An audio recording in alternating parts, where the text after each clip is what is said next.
Hello, everyone. It is another world once again coming at you live with Sanguine Dominion, our Vampire the Masquerade actual play, Chapter 28.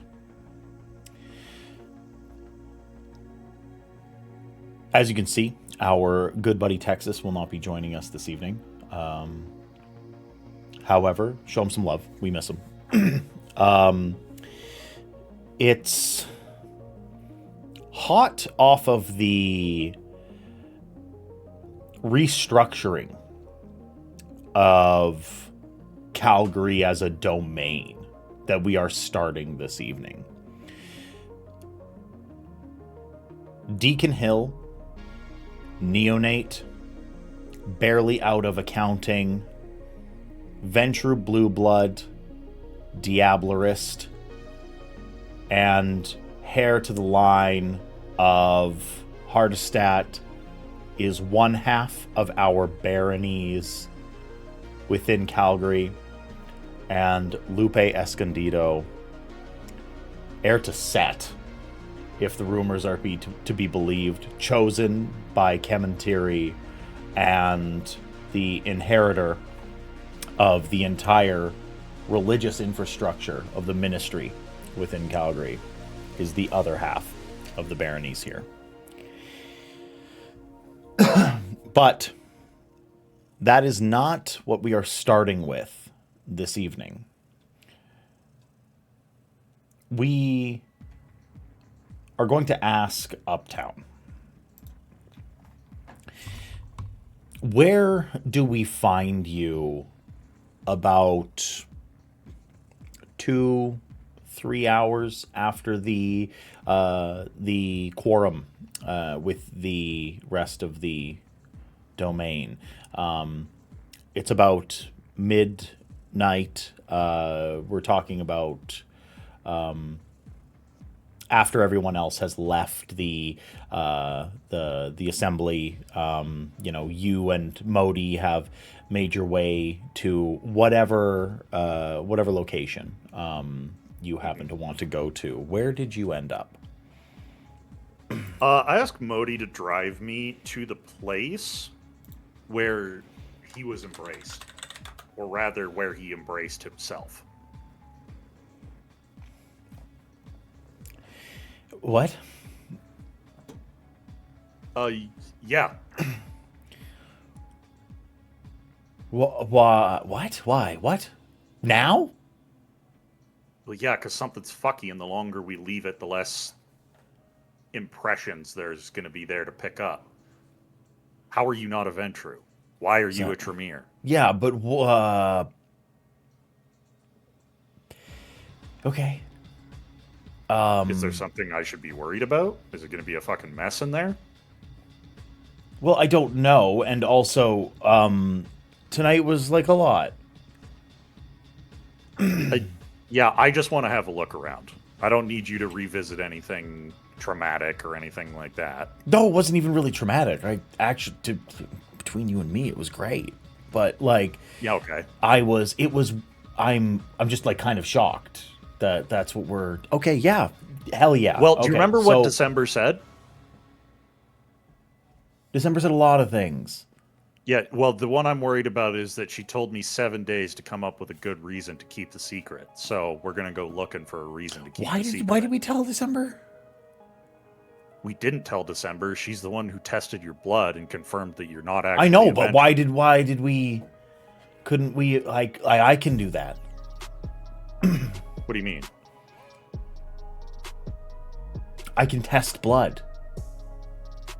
Can you test your own? Yes. Lavallee used to have to test his. I thought there was a reason. I thought you had some grand scheme. We can't both be idiots, man. No, I was operating under the assumption that you had been embraced as a Ventrue. No, I know. I'm aware of that. But we could have tested. It was a grand. It was like we didn't need to know right now. And then you went to December and said, can you test his blood? And I'm like, oh, he's reading between these lines. He's a genius. There's something he's onto here. And you did it because you thought it was a good idea. Yep. Hey, man. Sometimes what's going on up here is the most galaxy-brained shit that's ever happened in the history of the universe. The price of that is that sometimes it's just dumb.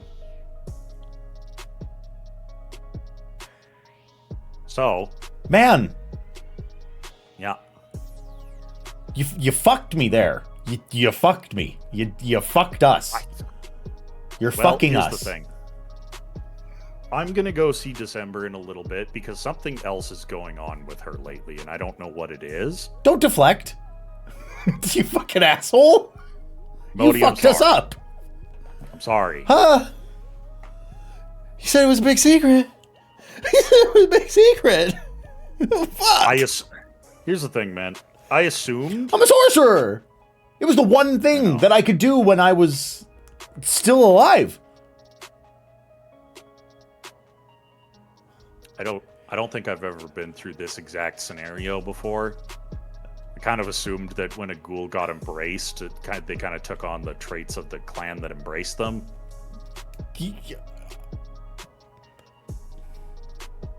Man. Yeah. Man. Okay. Yeah, let's... Do you owe me a boon or something? Did you, you fucked up. Let's not get ahead of ourselves. I will saved your life too. For sure. Been ride or die, thinking you're kind of like the prophet of the end times and stuff, and I'm like one of my besties. That's so fun. No, you don't owe me shit. Can I tell? I'm all fucked up. Yeah. I went to fucking Deacon the other night, and it turns out my sire made me forget a whole bunch of shit. Okay. I killed my sire. Pretty sure I told you that. Yeah, I knew that. Yeah, dusted his ass because he fucking made my ex think I was sleeping with somebody else by muttering some other woman's name in my sleep with dementation. Yeah, no, that's hot girl shit. You killed him. Yeah. Yes. Well, it turns out he planned his own death. He'd been manipulating me the entire time. Everything was planned in advance. Death by Uptown's rough. It was. I went to the place that he made me forget that I discovered right after he turned me. Okay. And it was the scribblings of a madman all over the wall talking about everything that's happened so far. The man was a genuine prophet of something. Okay. And he seemed to be under the impression that the only way that it all works out is when he's dead and I kill him.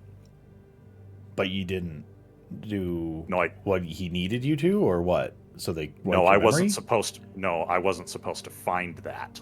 And then he found me and wiped my memory. Who did? My sire. In 1984. And then, just the other week, I asked Deacon for help, and he rooted around in my noggin and found all of that. Everything. Point of order. Wasn't it Moshar that wiped your brain? Oh, yeah, that's right. It was. Yeah. It absolutely was. Yep. Sorry. I don't know why I keep getting it confused, but it wasn't actually... No, it wasn't my sire who made me forget. It was that fucking shithead who held me captive, the Sabbat one. Okay. 40 years ago. You crashing out? Yeah, I have been for a while. I'm crashing out because I realized that everything I thought I was doing for revolution and freedom and anarch principles and all of that, I've been manipulated into being exactly this. Okay. Yeah. So now I kind of don't know what's real and what's not. Well, just be real. Now. Yeah. Be real with me and all the other people. When I feel like I don't know what's real and what's not, I go looking for answers to questions that I have. Stop it. And that's really grounding. Let's go get steak sandwiches and not do it. What are you looking for? Like, Modi, something in my brain won't let go of why you're not a Ventru when you should be. but I'm okay. But that's like a me problem. I should probably be the one that's more worried about that. And I'm not particularly. Now that I'm like really sure that I'm not Ventru, I don't really care. I'm way more happy that I don't have to deal with Deacon. Okay, do you want to just tell him? Tell Deacon that I'm a vampire? Well, no, I think he already knows that you're a vampire from the thing. Tell him that you're not a Ventru. Yeah, I could do that. But like, Okay. listen, if you have a bug up your ass about going and finding these things out and going and looking into what happened with me, I'm fine with that. I'm fine with that. But like, here's 3 things that I know. Here's the 3 things that I know that I care about right now. One, you and me got to stay alive. That's it. Like that's number 1. That's number 1, staying alive. And there's a lot of things that want that to not be the fucking case. Yes. Number 2 is you stopping spiraling. Because if, we're alive and sad, that sucks. So, and I've been having a pretty bona fide good time. And number 3 is how viscerally disappointed that I don't get to be whatever clan, because I don't think she's actually Ministry. Lupe is. Because I'm coming to learn that there's like business vampires and there's wizard vampires and then there's sex, drugs, rock and roll vampires. And I picked the nerds. I got the nerd one, and that sucks for me. That's what I know. Those are the things that I know right now, and it's rough, man. So let's go see whatever. God, let's go see. We can eat steak sandwiches when we're done. Can we still eat steak sandwiches? I tried eating the other day, and it went bad. No, we can't eat steak sandwiches anymore. We can eat people who've eaten steak sandwiches, and they kind of taste like it. Yeah, like, is it like if I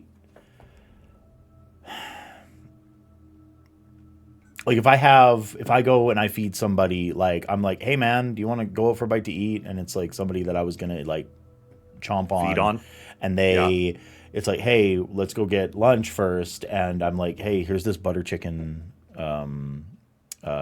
like here's like 3-4 pounds of butter chicken. Is it gonna taste like it? Like if I give him a vindaloo, is he gonna be spicy, or like is it? If I have, here's the thing: there are some people that you'll meet that will tell you that's not how that works. Those people don't know Auspex. Okay, here's the other question I have, and then we'll go. Yeah, sure. If I eat someone that has consumed a lot of dairy, can I, vampire, do I need to take Lactaid because like I was intolerant as a human? Like, am I gonna like you're poop? fine. Am I gonna You're like fine. have bad? What's gonna come out of you? Do I still poop? No. Okay. Yep. As far as everyone I've talked side. to, as far as everyone I've talked to is concerned, the only fluid that's left in your body is blood. What about like no, I said we'd go. Let's You can talk in the car. Let's go. Yeah, let's go. So you and Modi load up in the car and he gives you the address, which is exactly what he had said, which was the fucking Suncor building. Hey. You want to come with? Yeah, I'm going with you. It wasn't traumatic for me. I told you. Yeah. I just don't know what the fuck happened. Okay, so we're gonna go downstairs. There's a sub basement. I bet Strathcona hasn't, his people or whatever. I don't know if he had a contingency that goes off when when Deacon Hill puts him fucking 6 feet under or whatever the hell happened with him. But like, I think it was Texas, which is so much worse. What happened at Deacon's estate? So Deacon's gonna say it was him, right? Nah, yeah, you're right. That's like, yeah, it happened at my house. So like, you don't mess with Deacon Hill. And then like Strathcona's dead, He's like, I killed the prince. Happened on that's Uptown's my guy. laughing. Well, he's like, Uptown's you know laughing what he's gonna be like, right? Where it's just like, my friend, my associate, Texas, killed that man at my house. Hill Manor's the graveyard of princes. Like, it's very masturbatory. Like, it's gonna be like that. You know it's gonna be like that. Don't fucking tell him I said that. Don't you fucking tell him I said that. He'll kill me. He'll kill me. No. Here's the thing. It'll be the graveyard of princes and Modi. No. Here's the thing. Now that he's the Baron, the first thing I'm going to say, I'm going to tell him right to his face, fuck you. That's going to be the first thing I say to him now that he's a Baron, just to set the tone going forward. So don't worry about it. Yeah, I don't have that rapport with him, so I'm going to probably just shut the fuck up. Yeah. All right, so we're going to head down to the sub-basement, and I've got and he pulls out this little device, and it's like the size of a credit card about. It's about like the thickness of his thumb. It's bright orange, and it has a dolphin on the front of it. Okay. And you recognize it as like it's literally called a dolphin device. It's like a little technological piece of equipment that essentially hacks like RFID technology and can control myriad things and spoofs its way inside of the key commands of many, many things. He's like, okay, so I got in here using this. And then he takes you inside and through a series of elevators, 3 separate elevators that lead down into a sub-basement that is 3 stories down. You recognize the exact same layout as the piece of property that you possess, which is a disused building that was used by the military. It is a military bunker in the exact same style as you had. Gotcha. So he's like, okay, but so inside, and I haven't said anything because I didn't know what was really going on, but how do I explain it? Okay, so you experience things differently. Like you see things and you read in between the lines and you understand things on like a sort of different level. Okay, that's how I felt being here. It's like a liminal space. It seems like bigger on the inside in some rooms than others. The shadows seem a little bit longer from like the dim lights that are down here. And the things I remember are that there were certain doorways that were there when I showed up and weren't there when I left. It's a strange space. It kind of reminded me. I didn't freak out too much because I just assumed it was kind of like a chantry, kind of part and parcel. So I just minded my fucking business and beelined it to where I knew Strathcona had his whatever. So I'm going to take you to where I think I was. Okay. And Modi, before we get in here, I think it's probably prudent that we don't speak out loud just in case there's things or people waiting for us. So I'm going to do a thing real quick.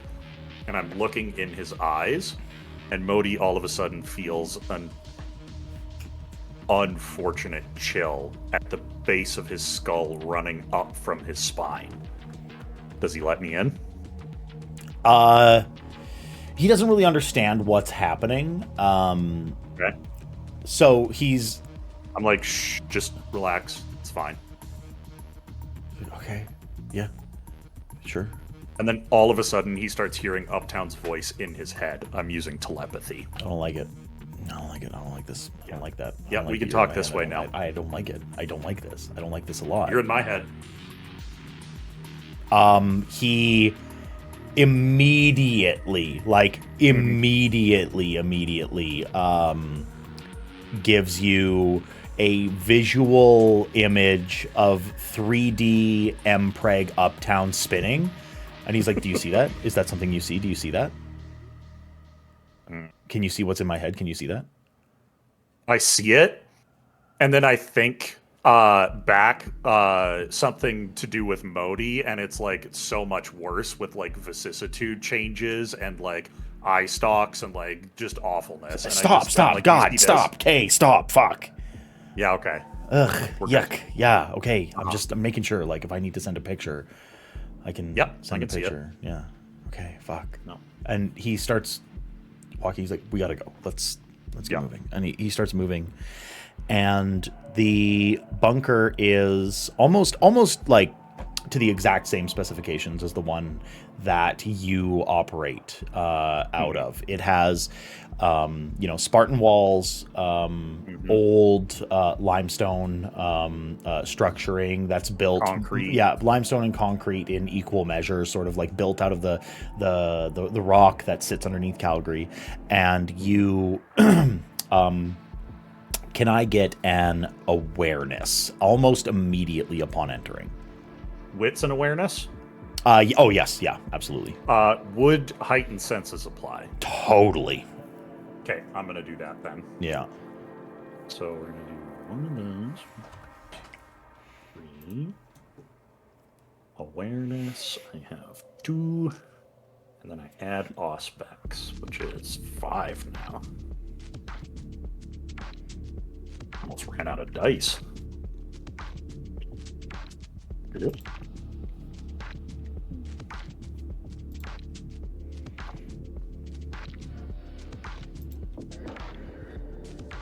That'll be 7 with a mess critical.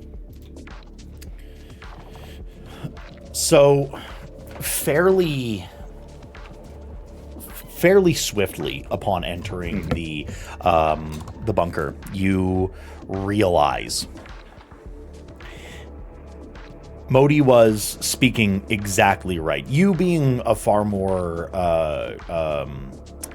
observant and well put together individual, someone that has been trained, drilled, and experienced field work, where detailed portions of the location that you're at need to be cataloged. When you get when you do your debrief, like the ceilings were this high, there was this many lights, the guard patrols were X, the doors are X thick, etc., etc., etc. Setting up infiltration, exfiltration operations for people that go ahead of you after the fact, yada yada yada, and being also intimately familiar with Canadian military architecture. You walk in through one hallway, and it is one height. You walk into the next hallway, it is a different height. You walk into the next hallway, the lights have shadows that are going in the opposite direction of what they should be shining in.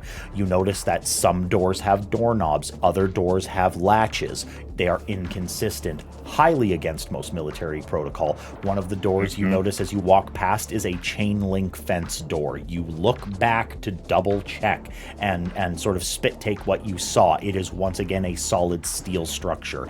You see that the shadows are actually moving, and not in a way where it's like overt, and it's the observable effects of the Oblivion discipline. We're talking about throbbing as if they have a heartbeat.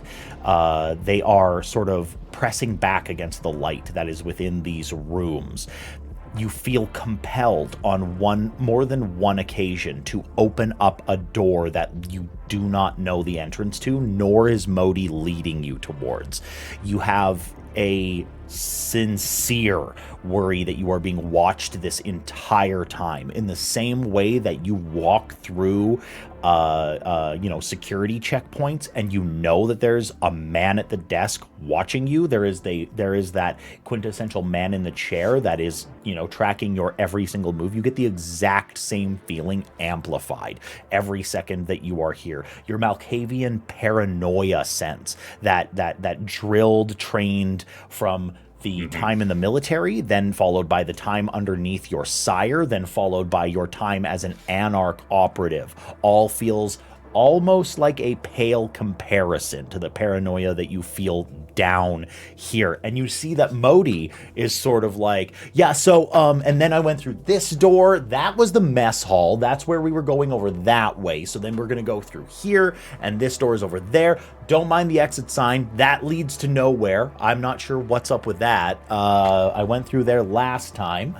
and then we're gonna head through, and this is where I did the deed.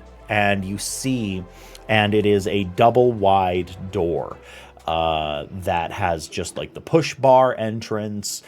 There is a handicap accessible button on the side that you take a peek at, and you look, and instead of a person in a wheelchair, it is for a moment an eyeball that is looking back at you, that is all in black with like the eyelashes on the top and also on the bottom, and the center is a very distinct sanguine crimson red, and then it flashes back to just the same handicap symbol. Modi reaches out to press the button, but looks back to you. You ready? It's it's not normal in there, but it's not anything that I think we can't handle, especially since it's sort of the inner sanctum, and he's dead. You good? This place makes me really on edge. Yeah, I kind of got a weird feeling when I was here, like I told you, but like there's also a sub basement underneath this, and I didn't go there. So Uptown reaches into his jacket, pulls out a gun, and he's holding it ready. Yeah. Hammer cocked, and he nods at Modi. Modi reaches in his jacket as well and pulls out a far smaller pistol. Yeah. It's like, okay.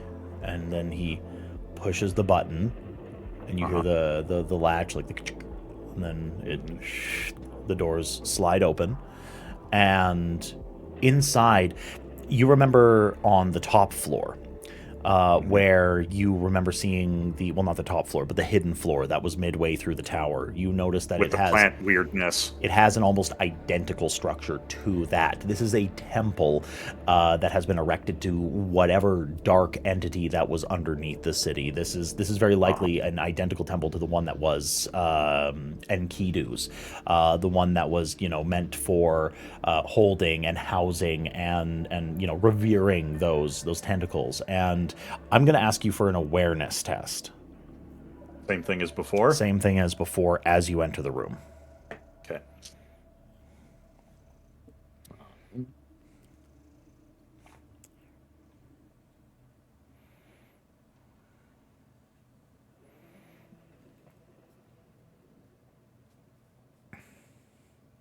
Six successes.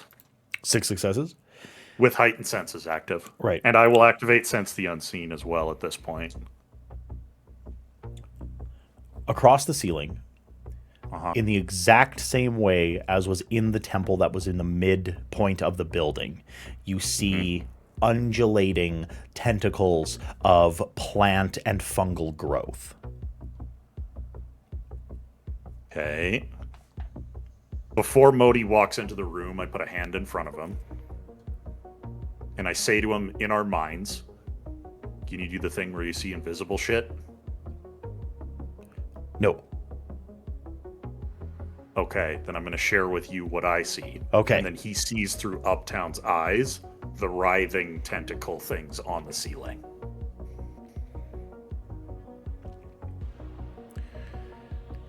Oh, that's so fucking upsetting. Yeah. Here's what we're going to do. We're going to go in the room, but I'm going to do a thing first. I'm going to make 2 rouse checks. Succeed 1 and fail 1.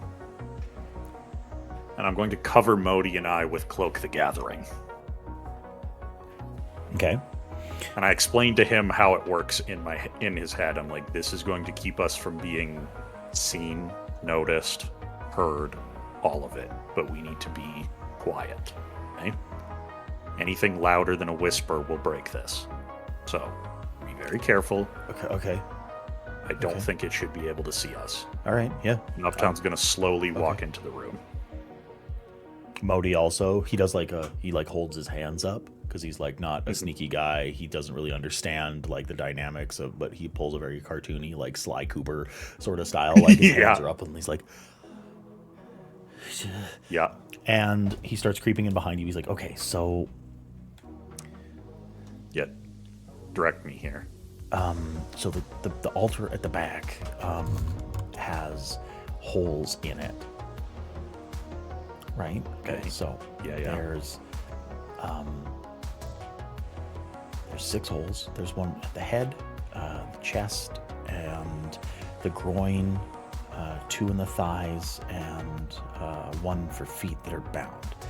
There's an impression sort of in the shape of a man, and I guess it's for like pooling blood. And so Strathcona was on the table, and so I took the blood that was in it. I took that. Okay. And then I did the thing. I set You up. drained yourself and then drank it. Yeah, I set up like a timer, like a little hydraulic pump thing that like pumped out my blood and pumped out his blood, or pumped in his blood, and okay, and then it worked. It happened. Okay. I'm gonna make my way over to the altar that he's talking about. Yeah. It's there exactly like he said it was. The altar is exactly as he described. It's about 7 feet tall. There's an impression for the head. There's an impression for the torso, the lower body. There's the holes where blood is collected. So yeah, this is what's up. Uptown pulls out of his jacket a latex glove. He puts it on. And is there any blood residue left in the room here from when Modi pumped his own out, or any that he might have used, any ashes of any kindred that might have sat on the table, all of that kind of stuff? Uptown's looking for it, and he's touching it with the glove so that he can turn the glove inside out and take it to December later. Or Modi and I can test it. So what do you have to do here? Like, what do you have to do? Modi sees me putting the glove on, and then I start just feeling. And if you want me to roll Eyes of Chaos, I can. You should. Okay. So that will be...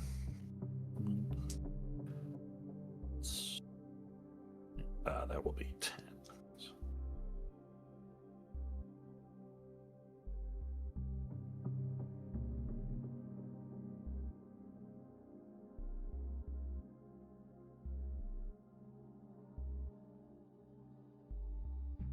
Uh, 6 successes.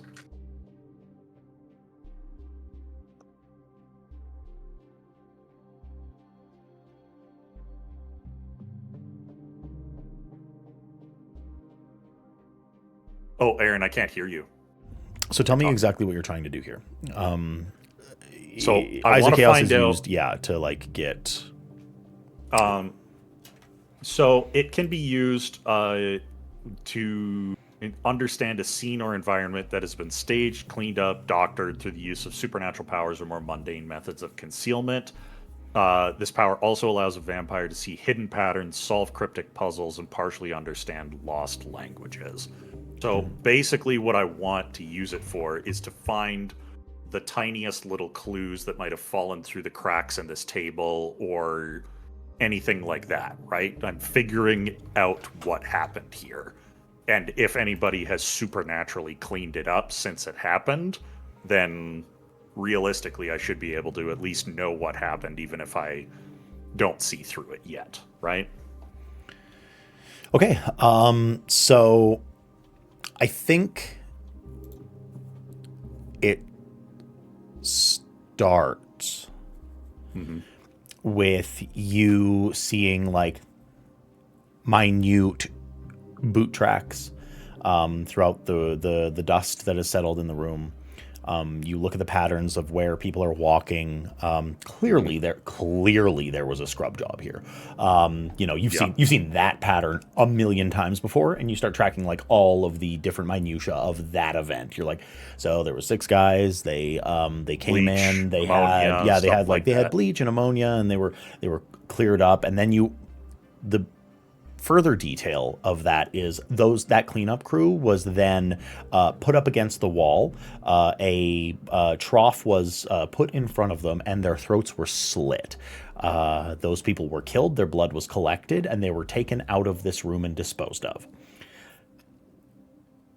You see Kyle Strathcona on the table.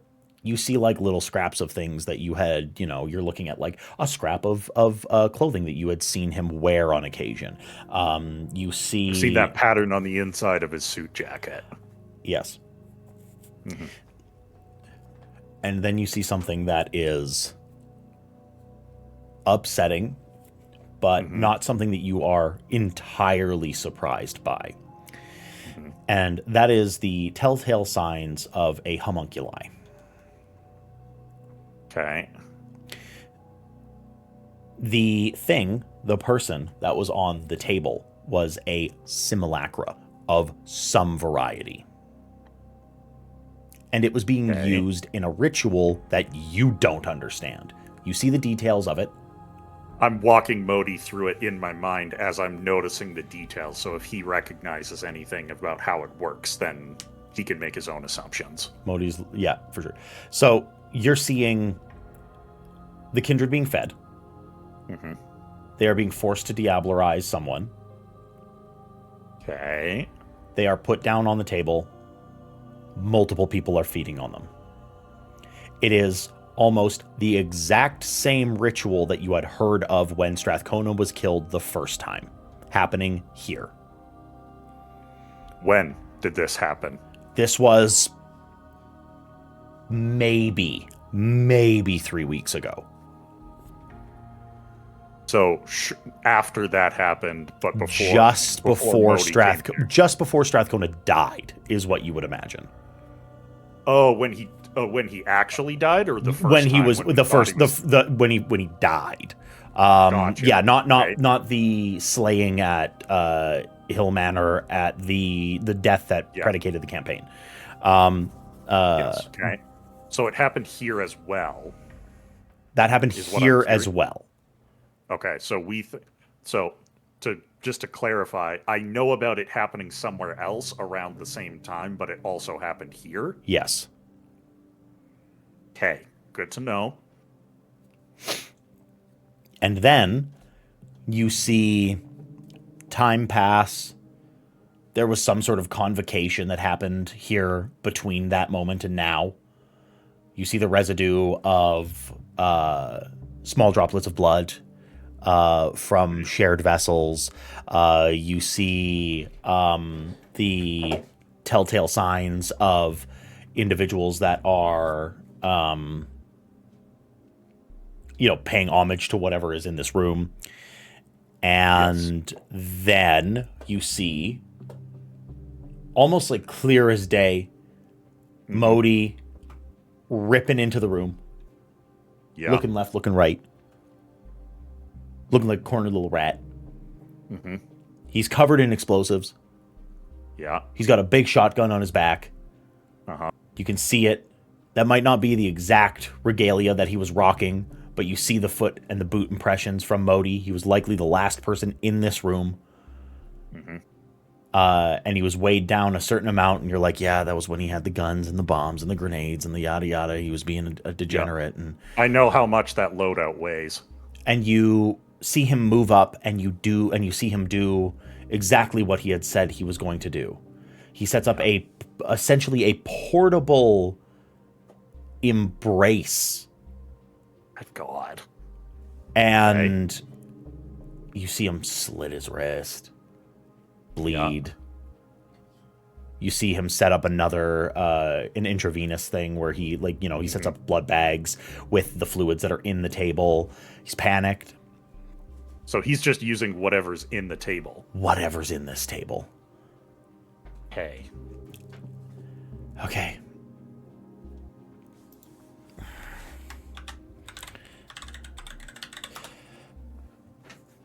So you see all that happen. And then you feel a separate presence to yourself and Modi. In the room currently? In your head. Oh. Okay.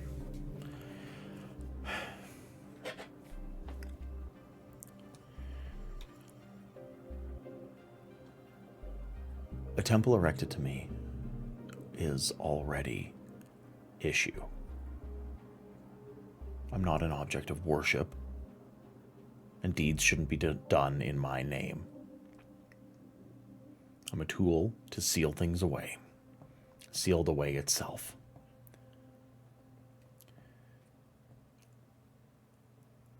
What are you doing here?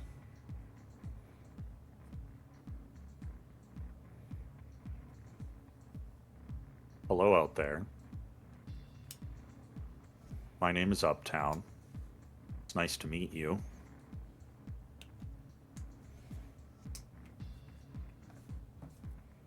I'm here because my companion was made to be somewhat like me here. I just wanted to understand how he became a way that none of us expected. He's the one that came and drank not terribly long ago. I see what happens in these spaces where the walls thin.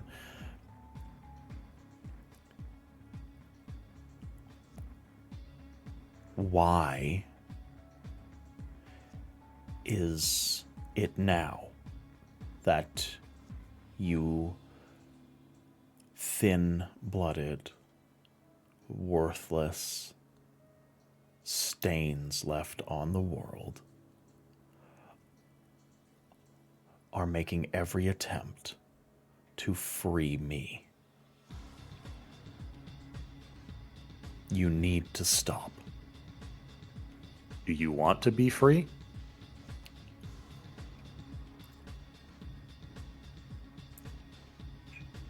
I do not think you understand the consequences of allowing what is inside of me out. I think I agree with you. I don't want what's inside you to be let out. I'm not here to try to break any seals or anything like that.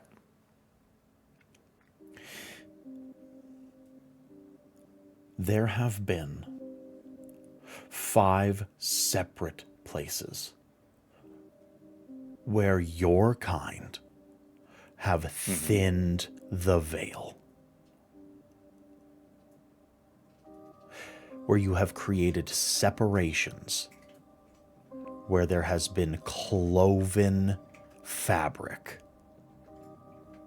And now, the beasts that lay inside of me are close to tearing free from what I am. You can see them, can't you? I look, my eyes roll up to the ceiling. Those?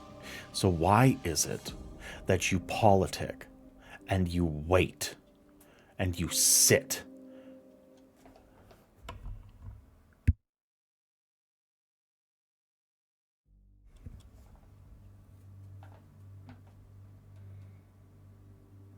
Because those older than me have insisted on making a mess. I've been on the back foot the whole time, and if everything went the way that I would like it to, I think you and I would be in alignment far more than anyone you've probably spoken to in a long time. There's one among you. Mm-hmm. Her name is Lupe. I'm familiar. And that is the one that has made contact with the things that are inside of me. Oh. That's news to me. I'm holding on by a thread. Uh-huh. The seals that are inside, keeping me here, are being held up by a third-rate sorcerer. So, you should speak to your peer. By contacting the things that I must apologize, I'm not particularly familiar with the occult, but by contacting the things inside you, is she weakening the seal or strengthening it? I don't know because I do not know what they say. They are not me. All I know is that they are manipulative. They are horror. They are beasts outside of our curse. And so, by merely speaking to them, I am certain that there is going to be consequences.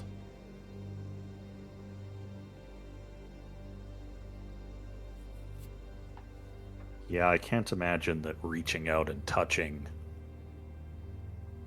infinite madness will make things any better. I've tried it on more than one occasion in my life, and it never ends well.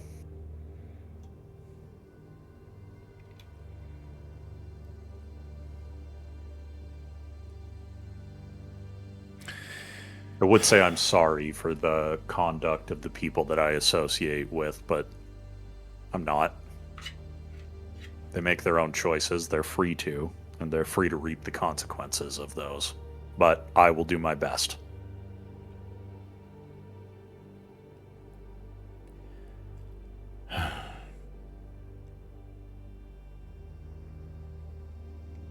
Do you know of any ways to strengthen the seal? No. There's no strengthening. There is no reinforcement. If the wall drops, mortals die. The mysteries and secrets of Cain are leaked to the sleeping masses of man. And I have failed gravely in the only task given to me by my sire. It will hold, but it is a patch. You are all incredibly lucky that the child of Set decided to come to me. Wait, Child of Set came to you? Who? His name is Liam. Okay. And he has done his best to stop the cracks. That's helpful, I suppose.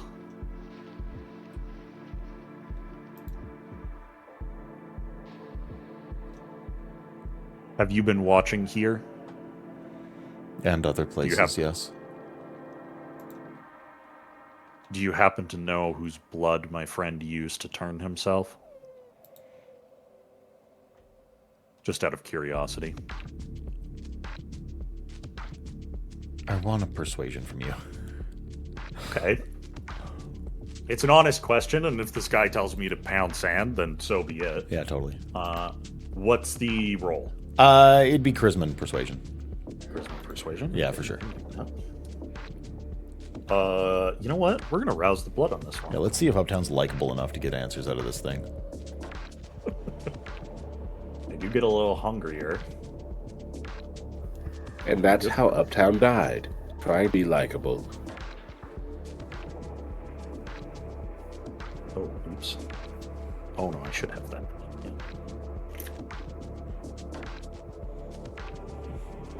Oh my fucking god. That's 5 successes. I would have willpowered to try for a crit, but the only one that wasn't a success was a hunger die. So, you get this pretty big pause. Mhm. He drank the blood of the one that was on the table. That altar to me, that blasphemous thing. Mhm. I've used these rooms to learn how you talk, learn how Yes. you think, learn how the world has changed. Mhm. And it seems like magic has thickened, not thinned, for our kind. Mhm. He drank the blood of many. They were collected. They were distilled. They were bastardized. It was some usurpation of whatever was inside of the blood. Okay. There were multiple Kindred's Vitae in there that he used to turn himself. Am I hearing that right? Yes. Got it. Okay. That's good to know. Thank you. If you'd like me to answer a question in return, I'm more than happy to. No, I want you to leave. Time is a sand falling through the glass. You need to move. Okay. Sorry I couldn't be of more help. Goodbye. And I motion to Modi. We're leaving. What'd you get? What'd you get? I'm going to explain once I'm out of this room. What'd you get? Let's go. Okay. All right. He walks with you, behind you. You move through the I turn hallways. the glove inside out with all the evidence inside and tie the end of it. What little I could get on there, anyways. Condom style. Yep. You know it. Modi's like, I do. No, you fucking don't. Let's go. I do know. I've done it. Yeah? Yeah. Your fucking mother. How are you? And then let's get the hell out of here. You don't even know my mother. Yeah, because I hit it from the back. Let's get out of this fucking bunker. She's too nice for you to talk about her that way. I can't believe you. She raised you. No, she's not. Hey, she had nothing to do with that. Let's be clear. The military did that to me. yeah, that's fair. All right. Yeah. I fucked your drill sergeant. Let's get out of here. Yeah, let's go. All right. And then once we're out of the room, Yeah. I walk him through that entire conversation with who Uptown assumes is Enkidu. I drank a smoothie? Like a vampire smoothie? Yeah, you drank a vampire smoothie of a whole bunch of different people.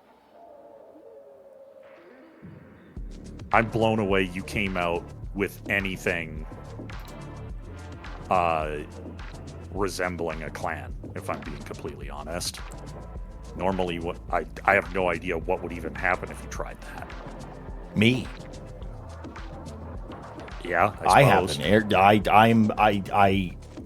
Well, how does the blood know which clan you're supposed to be when you drink so many different kinds during the embrace? That's my question. This feels like fate. It turns into Tremere? Is that the default setting? No, it's not, but I've heard... Hold on. Can I make an occult roll with no skill in occult, Aaron? I think I know what you're getting at, and no. Okay. All right. Fucking absolutely not. That's such deep lore. I happened to stumble across one of the greatest secrets in Vampire Society one day when I was fucking reading an encyclopedia. No. Anyway, I look at him and I'm like, I guess so. I guess if you just mix a whole bunch together, you get Tremere. I don't like that. Yeah, me neither. Every Tremere I've met, except for, well, now you and December, are literally the fucking worst. December's also not that great. Yeah.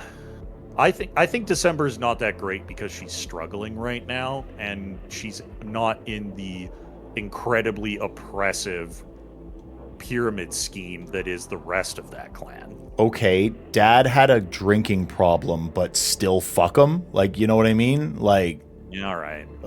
I'm sorry, bestie. You've got trauma from your whatever the hell's going on, so you're turning into a villain. That's not how. Like, no. Yeah, that's part of the reason I want to talk to her. Okay. Well, let's get out of here. Yeah. Are you satisfied? Is it the same route? Yeah. Okay. Yeah, that's the same way out. That's the same way out. Yeah. Yeah, okay. Let's go. That's absolutely insane.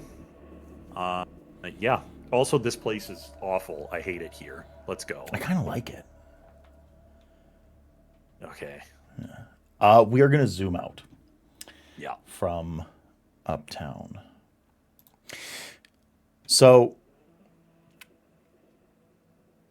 I'll have to ask this of the two of you, because I wasn't keeping up on that chat while I was role-playing, but I saw you were having the discussion. Where are Lupe and Deacon meeting?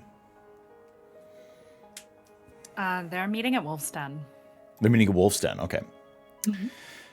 For those of you at home... Deacon's never been, I don't think, either. Yeah. No, I didn't think so. I think there's been a very, very, very scant people that have been there. For those of you at home, Wolf's Den is a high society club that doubles as it triples, it quadruples as like a few different things for Lupe.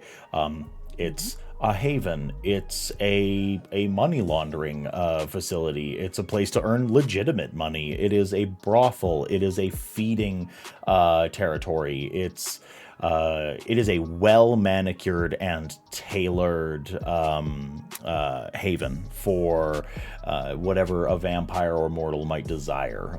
If you love pleasures of the flesh, this is the place where you go when you want it to be a bit more highbrow. This isn't going to be your Tuesday special sort of down at the strip club. This is a very much high scale. Is there VIP parking? Is there VIP parking? Please. I don't want. Can I park myself? That's why I'm asking. I don't want anyone in my car. Yeah. There's valet service, but you can insist. Easily, yeah. Yeah, I'll just say point me in the direction and I'll throw them $500. The valet looks to you, says, Deacon? Hill? Do I know you? You see one of the individuals that were bouncing at the bar. Oh, son of a bitch. That sapphic erection had Yeah. a show at all those nights before. Yeah, Deacon. And I go, oh shit, I do know you. It's the second time I paid you. It was $300 the first time, wasn't it? Yeah, I used that. I took that cash and I ran it through a crypto scheme. Why? Well, I got the money. I got the money back, and then I went to school. I'm just about to finish I'm about to finish a course. I'm on like record time. I've diversified a lot of my portfolio. I've been following your progress. I'm basically copying your stock options. You changed my life, man. Well, holy fuck. Okay, well that's. I wasn't expecting that. Not a lot of people do well with the whole crypto thing in this day and age, but if you came out on top, you came out on top. Yeah, it was. I was one of the few that didn't take that gamble. It was either that or throw it away at craps. But like I took my gamble. I threw it away at some meme coin. I made I didn't make a ton of money. I'm rambling. You made enough. You made enough. I'm glad it worked out for you. Were you serious all that time ago when you said you'd hire us? What are you looking for? I'm doing valet work right now, but as soon as I'm done my course, I'm kind of I run numbers, right? Like I've been an accountant for you know, I have a floor made up of my legal counsel and my accountants.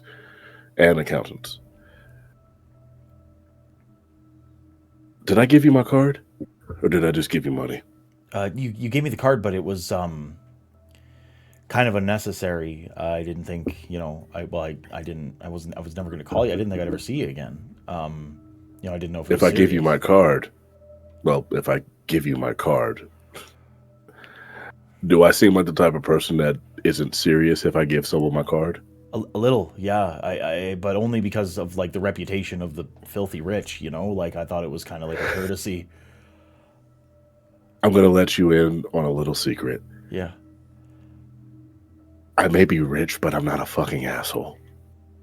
Oh, I got my shit out the mud just like you're doing right now. Okay. And I never forgot where I came from. So if I can give someone an opportunity, if I offer an opportunity, it's a real opportunity. Okay. Next time.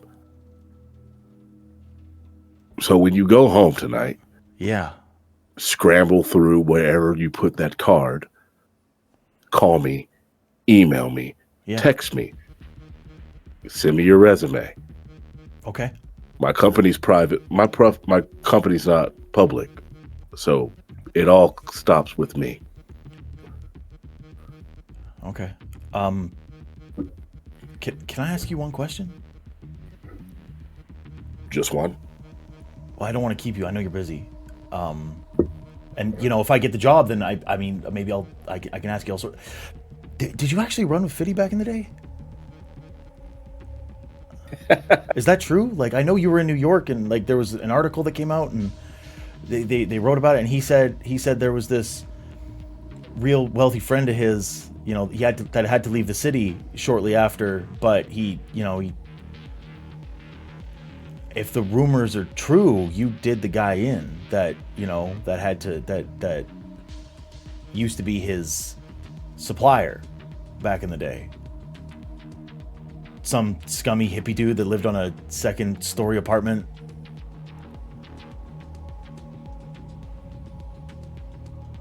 Is that true? Was that a true story? I don't believe the things the tabloids are saying. I knew it wasn't true. I knew that was some bullshit. Okay, yeah, I knew they were lying about you. You aren't like that. No, look, I know Fifth, but that was from just being two New York kids. All right. Okay. We ran in different circles. Yeah, I didn't. Yeah, I did. I knew you were more legit than all that. We went to the same school for a little bit, but right. I mean, you've seen his movie. He wasn't in school all that much. Yeah, it played on repeat in my house for sure. Yeah. Get Rich with. I mean, it's a classic. It is a hood classic for a reason. Yes, it's a fucking But yeah, I knew him when we were growing up. A little bit, kind of diverged past, and now that we kind of run in the same circles, we kind of connect. I'm trying to get. I'm not even gonna lie. I was against them killing Ghost on Power. So was he. Yeah. But now the Stars is tripping. I'm trying to get in the production game too. So just between you and me, maybe a couple movies and another show are coming out. But he like does the whole like lip sealed, like throws it away. He's like, that's on my mom's. Hey, I appreciate you. Next time someone gives you their card, actually do the follow through. Never assume it's bullshit. It could be, but never assume it is. That's your first fault. Yeah. All right, so where's the parking? Pen and pad. He writes that down. Parking's just through there. Right. I'll make sure nobody touches your ride. I appreciate it.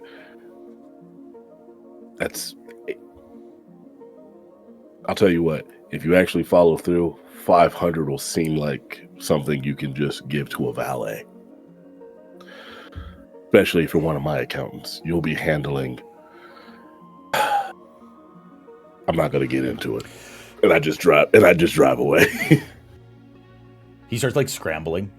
As you like turn away, he like does a little jig. seems super thrilled. You drive in. Was he black? Was he black? No, these guys were white. Both of them were white. Yeah, Okay. They were working at a punk bar in downtown Calgary. Chances are they're white. All right. In February? All right. No, I'm just like, we move on. Yes, in February. The locate. So Wolf's Den is a multi-story business. The VIP sections that Lupe usually deals with are, and correct me if I'm wrong, this is an assumption, on the top floor. So you end up being taken inside. There is a woman wearing a pencil skirt. She introduces herself as Maya. That takes you to the top floor. She introduces herself, says, I've worked really closely with Lupe for a long time. If this is going to be a business arrangement, I've sort of been let know that you might be making frequent stops to do business. I have set up an account. There are certain benefits that go above and beyond our VIP program. If you want drinks or et cetera, you are 100% welcome, and things will be set up before you even get here every single time. You're to be treated as a platinum member, and our memberships only go up to gold. If you are in need of anything else, and she plucks out a card and she hands it to you. The card is made out of a silver embossed metal. It says Maya, executive assistant, services rendered, has a whole bunch of different accounts, social medias, etc. If you need anything, that is my personal card, and I have you on a priority for phone calls. As far as I've been told, there are going to be perhaps 5 people on the entire planet that come ahead of you in order of importance, and those are close associates. She puts some impression on it of Lupe Escondido.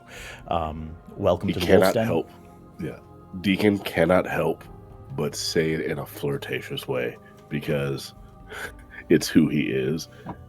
He goes, 5 whole people are gonna keep me away from you. Shame. Then I walk through the door. Pleasure, Mr. Hill. And it will be. You should be should be. It was Maya. Yes. Yeah. If I'm not mistaken. You walk in through the door, and I will allow Lupe to describe the environs if necessary, and if not, you two can get to business within this VIP area. Yeah, you're essentially led to like a lounge.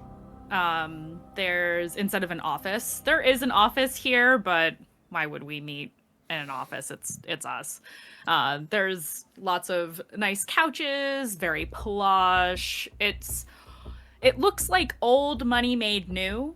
In this building, the whole building has that kind of motif, very like old Hollywood kind of vibes. Low lighting because Lupe. And yeah, she's just chilling, waiting for you. And stands up when you walk in the room. Hey. I see you found it okay. Wasn't expecting to find a familiar face parking your cars, but yeah, I found it okay. She just looks at you like, who? Lupe, you gotta get better at knowing who your staff is. The valets change out like every other month. It's a safety concern. I know who my valet is every single time. I have a printed list of who works for me whenever someone leaves and someone else comes in. It's a safety concern. She shrugs. I'm sure you have someone names. else that handles it. Okay, I'm sure you have someone else that actually handles that for you. I do. All right. So, before we get into Baron splitting... business. She's oh like, my God. Being funny. I don't like the term. I'm definitely choosing a different. A different title. Actually, hold on. And I look around. I will activate Sense the Unseen to make sure that we're alone. Like, actually alone.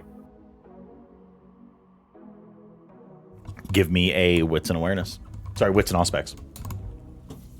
Yes, let me pull it up because now Demiplane actually fucking works.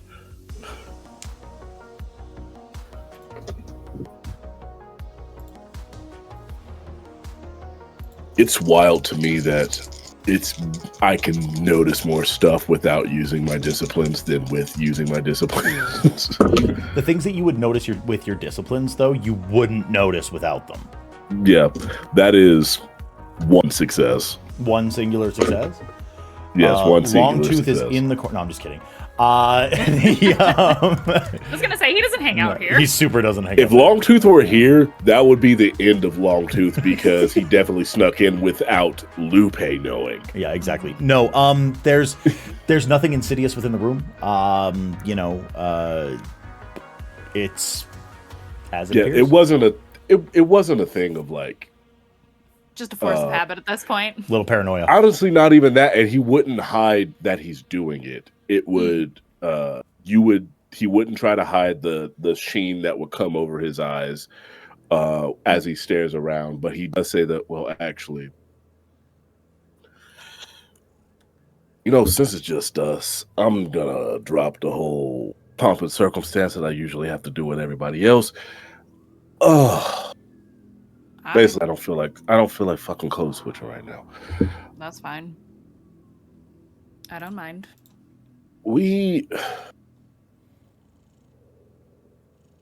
I know we have to split Calgary 50-50.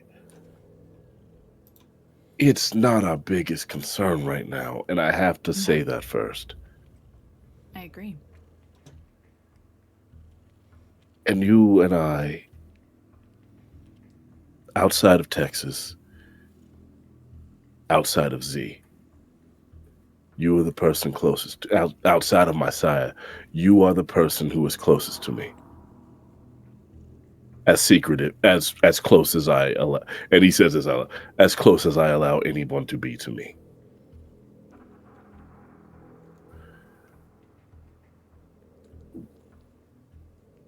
I am scared shitless about whatever the fucking Kidu's up to, and we have to settle that first. Wow. And I would very much prefer it. If you were amenable, Baron. Well, Mr. Hill, since you said you don't like Baron. I think I'm settling on Chairman. Ooh. That's classy. I like that. Chairman Hill. He very much does a hair flip without any hair because he's also has a shaved head. She does it too, but actually. Oh, okay, I'll show off. Well, if we're going to talk about Enkidu first, then we need to talk about Texas. Yeah. This Enkidu business is why I felt it necessary to shut him down at the quorum. That mark he has is a multi-way street that can be tapped into by the Sabbat, by Enkidu. Well, I learned this just before the attack on your home, so. Well, that's the thing. That's another thing. It was very upfront with the fact that was just a branch of Enkidu, apparently. So we don't even know what actual Enkidu's up to. Yeah. That was just a portion of it. And the portion of it that the Sabbat has, contact with. But I have a theory about that too, actually. By the way, I love a theory. I did a little bit of digging when we thought we were going to fight Enkidu when we didn't know that there was more than one.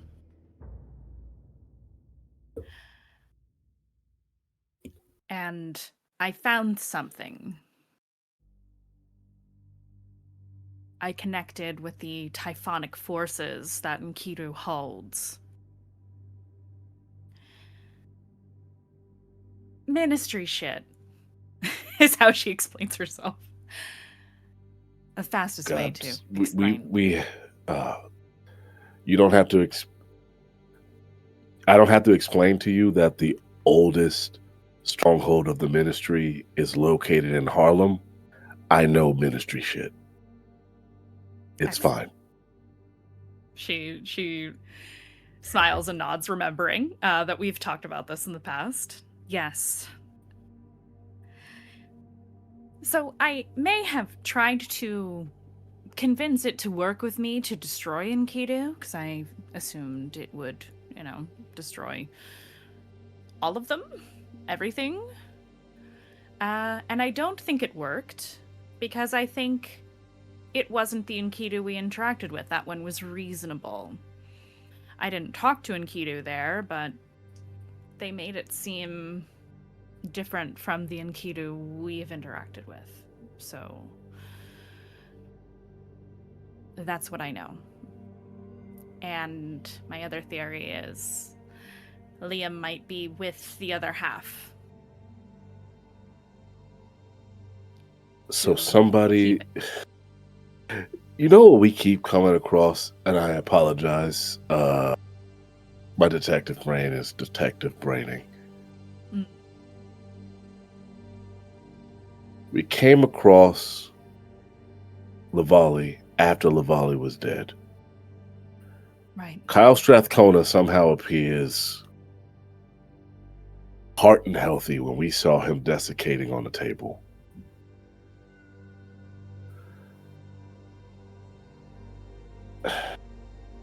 And suddenly we deal with an Enkidu that's not really Enkidu, but is kind of Enkidu.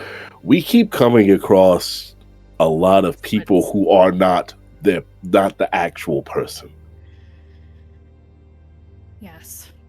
It's a recurring theme, and I don't like it. I don't either. Now, because you are closer to me than anyone. Well, most people.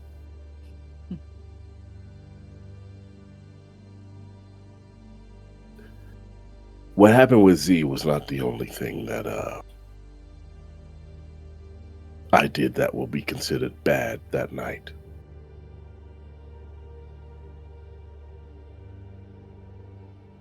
What did you do? Mario had my kid and was threatening her. And so Mario had to go. And unfortunately for Mario, I was very hungry. I see. So I ate him, bones and all. I see. How do you feel? Oh, I'm good. Insert check.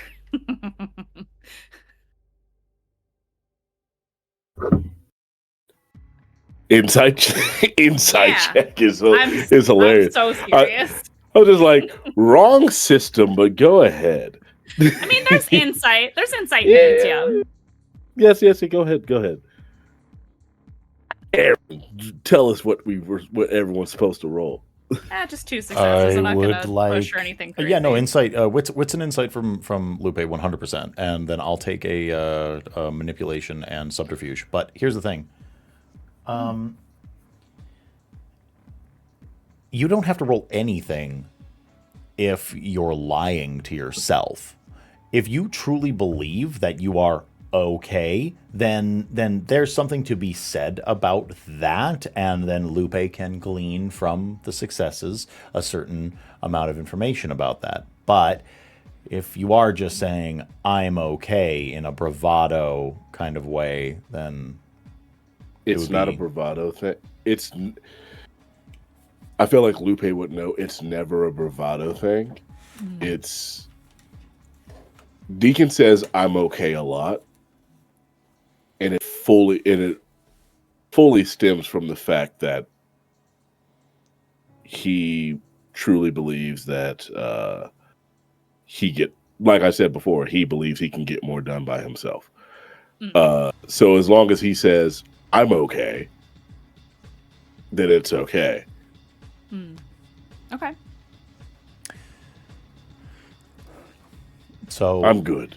I'll give Lupe this. Mm-hmm. No one in the history of vampires is okay after a diablerie. That statement has rung true 0 times in all of the instances you've ever heard about it. People have a different gradient on how they react. Some handle it better, some handle it worse. Some people lose themselves entirely. Seems like Deacon is handling it well. That does not mean that he is okay. There is another soul inside of him, if the occultism is to be believed. That is bad. That is never good. Well, I trust that you are handling it in your own way. However, if anything changes... He didn't take over, if that's what you're asking. That is rarely instantaneous, my friend. From what I understand. I've never done the forbidden slurp myself. My God, you're quoting Uptown? Jesus Christ. He says it all the time. I can't help it. Don't let him influence your speech patterns. That's... Listen, he's in there. He rattles around. But as far as me eating him, I forced him to let me do that in that moment. It's a thing that I don't like making people do things, but in that moment, I told him not to resist. And you're sure he didn't plan that? You've known Mario a long time. Oh, right? No, I'm sure he planned it. In fact,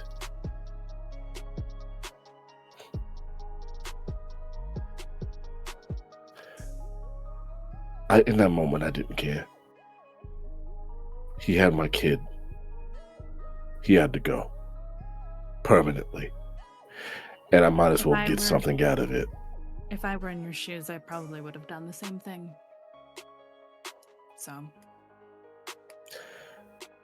But I tell you that to tell you if this. If anything changes, you'll tell me. That's what I care about, right? If anything changes, I'm going to let the 2 people who helped Texas remain himself after he did such a thing. Yes. Good. Because, well, now that I am the chairman, can't very well have somebody take over. And if it seems like I'm acting weird, you in December have Texas come grab me. Oh, no. You in December have Texas and Fox come grab me. No, wait. We need more people. I'm sure and Isaiah could handle it by himself. Oh, darling. Oh, darling. If he has control of my body and my skills. We'll see. If anything happens, I will call in reinforcements. Yeah. You need at least 3. Fair enough. With the power of strength. I have those in spades. Good. We both do. I have Texas. And I don't really have Texas. I can ask Texas. And if he feels like it, he'll do something. If he doesn't, then I have me. What I'm saying is we have many strong kindred in our domains who would help us. Oh, shit. I gotta get used to that. Fucking hell. The chessboard just got bigger, darling. It's always been big, True. but I'm always playing 5 different games. But Same. again, I tell you this to tell you, I tell you that to tell you this. I got Mario's knowledge, at least somewhat. There's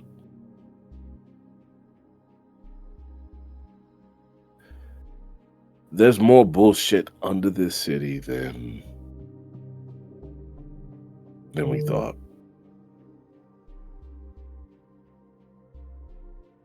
Excellent. And I know how to get to at least whatever it is he was working on. I can get to it. I know the entrances. Those from his locations we memory. stole. Not just the locations. I know more. I know how to get, not just how to get there. I know how to navigate so that we are not in trouble. Because there's shit down there.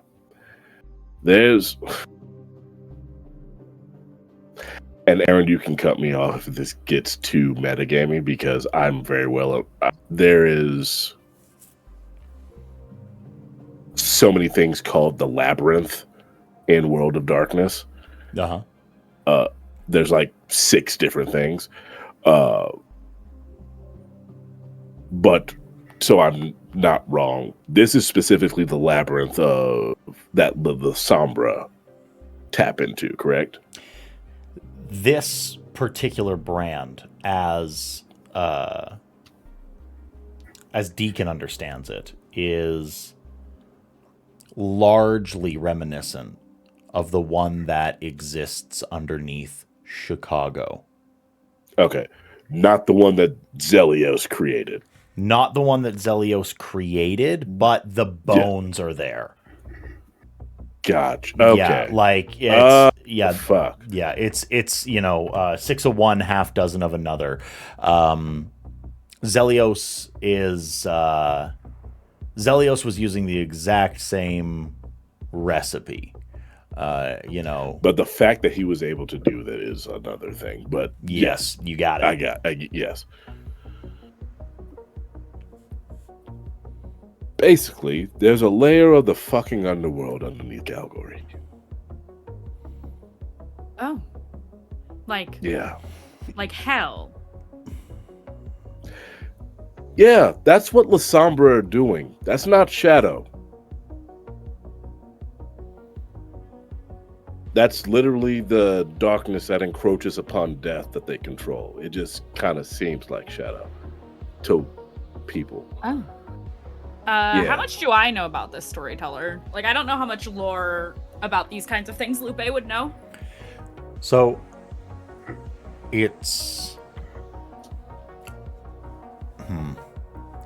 For Lupe, having not, within backstory or anything like that, interacted directly with something like this, there's something to be said about rumors of these things being written in, scrolls that are taken out of Coptic jars, written in hieroglyphs that you have had access to, etc., etc. So I would absolutely say,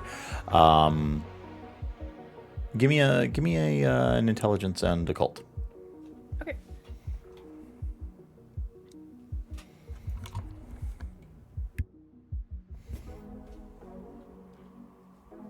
Oh, heck yeah. 4 successes. Yeah, you lived in LA for a non-insignificant amount of time. You lived in Vegas before that. You've moved through Chicago. You've been inured in the world of underground supernatural secrets. Your clan, by and large, is the clan of subterranean mysteries, really only apexed by the Nosferatu. So you've heard of the Labyrinth. You have not visited. you have never had a reason to visit. You were taking part in your own tutelage. You were being educated, and you were working in the spotlight of mortal and kindred existence. You've never had a reason to go and scour these places, but you understand that there are a few very simple rumors about these places. Their geometry is non-Euclidean. The ways that they attach themselves to the mortal world is not as well understood as anyone can think. A lot of times, the specific entrances to these places are tied to specific locations of either hardship, trauma, or travel.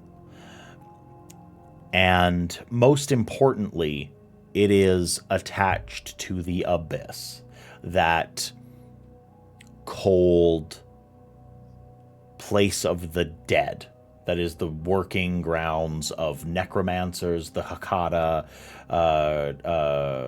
the La Sombra, etc., etc. That is their playground, and you are not versed in it. Okay. Well, I'm at least generally familiar. I did live in LA for a time, and there is one there. I've been to other cities where they have similar things, but I've never had a reason to delve into any of it. Yeah, I got some of his memories.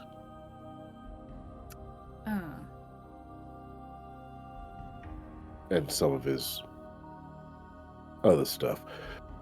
Okay. Namely, whatever's happening down in there. I think the reason why Mario is even a part of this, it has to do with what's ever happened down in the labyrinth. So we have to go down there? If you want to find your Liam, I think that's where he's at. If we want to find answers, if we want to find a way to stop this at its core, ultimately, we got to go down there. At least that's my working theory. Mm. And then there's also there's the Sabbat. Yes. We have it.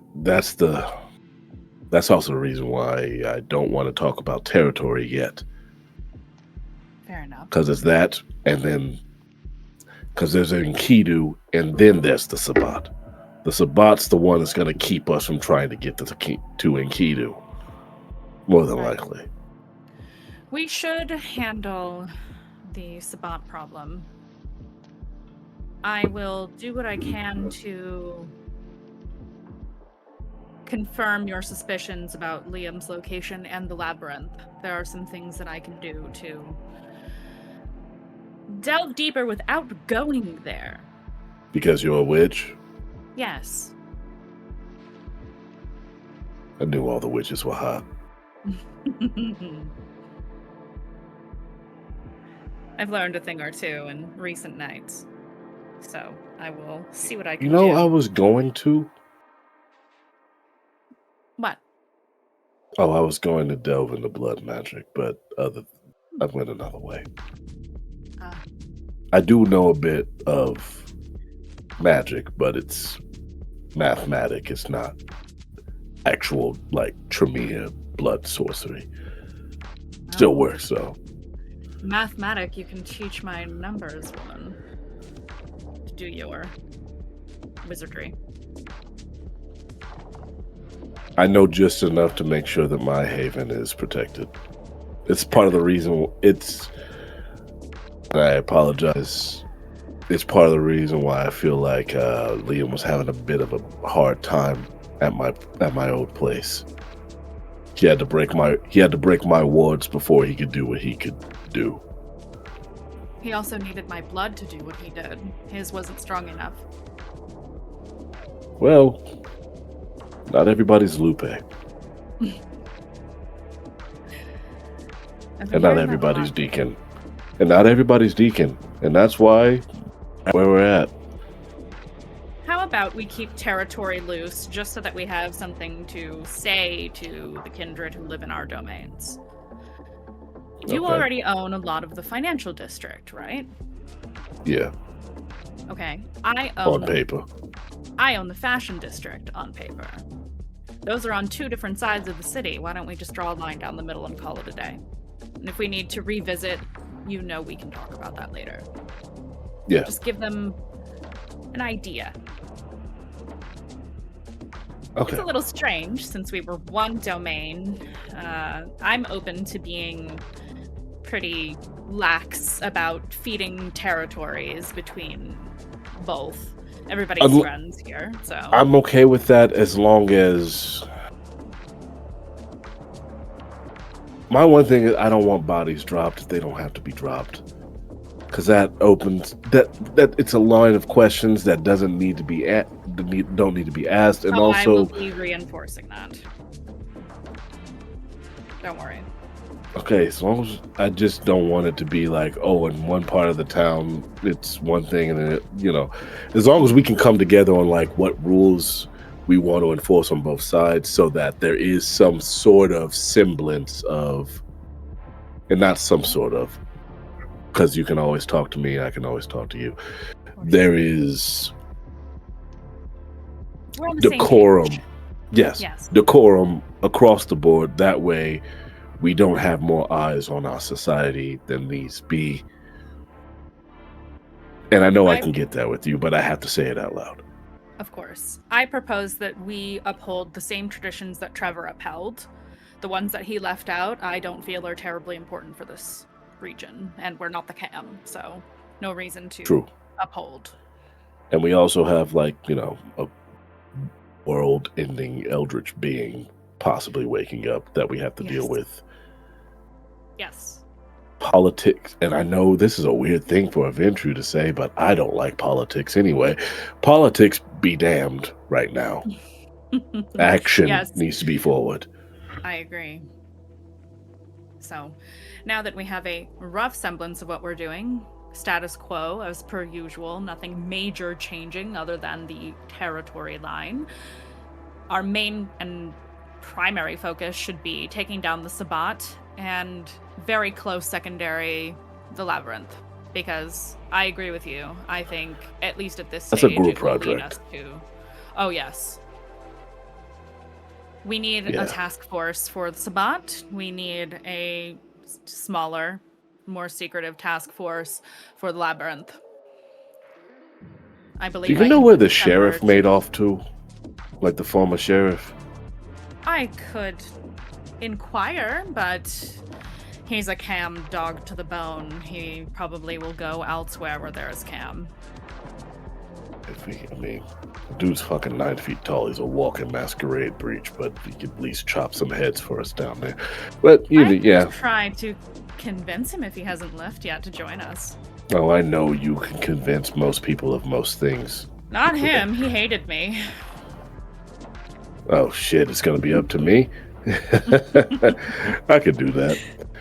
And for the briefest moment, he switches back to the non-voice. I can do that. But I think we have a good plan going forward, at least for the meantime, because if we keep politicking and letting time tick forward is what led to that branch of Enkidu getting out. We gotta tackle this. All right. Put together your team and then call me, and we'll coordinate from there. All right. Deacon stands up and steps towards Lupe. Yeah. And he hugs you in very much the same way that he did before, but this time he kisses you on the forehead. Aww. And he go, and then he presses his forehead to you and he goes, "Really? I'm good. If you ever feel I'm not good, I won't lie about it, if you ask." All right. And then he leaves. She'll let him go.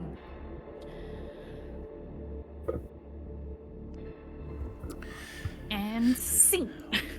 Almost. Uh-oh. Deegan, Yeah. You are walking out of the club. And as you are, you very, very much feel that distinct push in the back of your head. Which one is it? This one There's is hard. 3. This one is hardest at. Okay. So you're saying that you're going to stay. That's the idea. Is that what you're telling me? So your friends are right. I understand that there's a necessity here.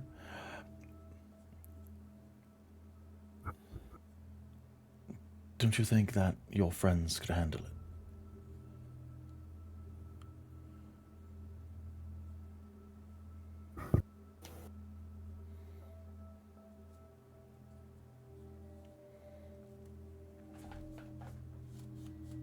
Playing on my ego. They can't handle it. They can't. Now, you can say Because that. they don't see it like I do. There's a reason why we work well as a group. I do what I do, and they can't do what I do. No, right. I understand that there's a certain level of propriety that you need to keep. You have a reputation here. There's yourself and your holdings, and it takes a lot of effort to move your money and the minutia of the life that you've established here. You and I, as you are, as of now, sort of apex of my lineage, as it were, in the modern Knights, you need to go east, son. Deacon, in an attempt in the outward world, not to appear like he's just a random dude talking to himself, he gets to his car, Yeah. he pulls his hood up, leans against it, and brings his phone out. It makes it look like he's having a phone call, probably on his earpiece. Or very much he gets into his car, Yeah. honestly.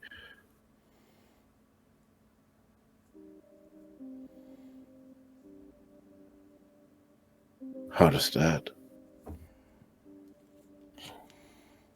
I was warned you were going to do exactly this. Is it And a since warning? you've been living in my head, no. I'm talking. Since you are in my head, you know very much. I don't do anything that I don't want to do. You can make your suggestions all you like, and if I feel like they are necessary, then I will do so. Well, But this is where I'm at. I think you've. This is where I'll be. I think you're mistaken here with me this time. I'm proud of you, Deacon. I don't care. I'd like you to hear me out, as I have established a connection across quite a few of my bloodline. And you're right.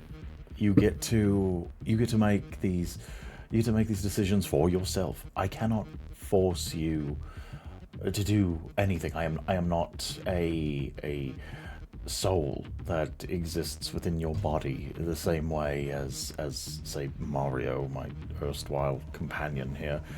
But the reality is that if you don't go, so let me be clear. There are exactly what you think. Grand designs that have been pushed and puppeted down by our lineage, and yes, you are the product of a very direct, to be as blunt as possible, grooming program for younger generations to exist in a way that behooves the entire clan. You've done an exemplary job. You are quite literally the praetor of the city that you have come in within the year. You control the entire domain in a more power capacity. You are the Baron, and you've done incredibly well for me and the clan, and yourself, most importantly. Do you know why everyone is heading to the east? Do you know why the ones that have the thickened blood are heading towards the cradle of civilization?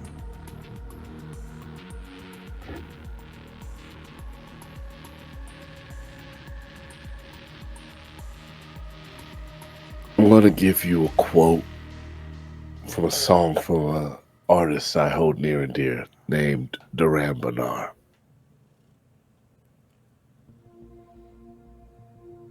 I don't like to repeat myself unless it's the hook. And I just told you, I ain't going nowhere if I don't fucking feel like it. Now shut the fuck up and enjoy the goddamn ride. I'm going to my tower. I don't care why they're going to the east. Whoop-de-doo. Right, well, my shit's here. Just one last thing, and this isn't a suggestion and this isn't a direction at all. You'll be following your sire.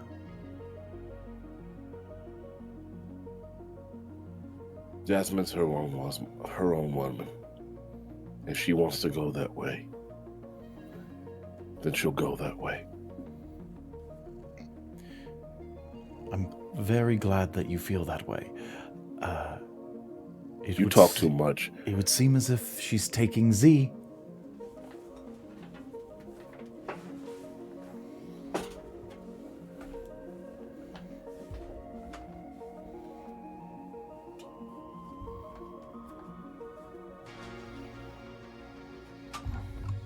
You know, if I weren't a detective, that might have worked on me.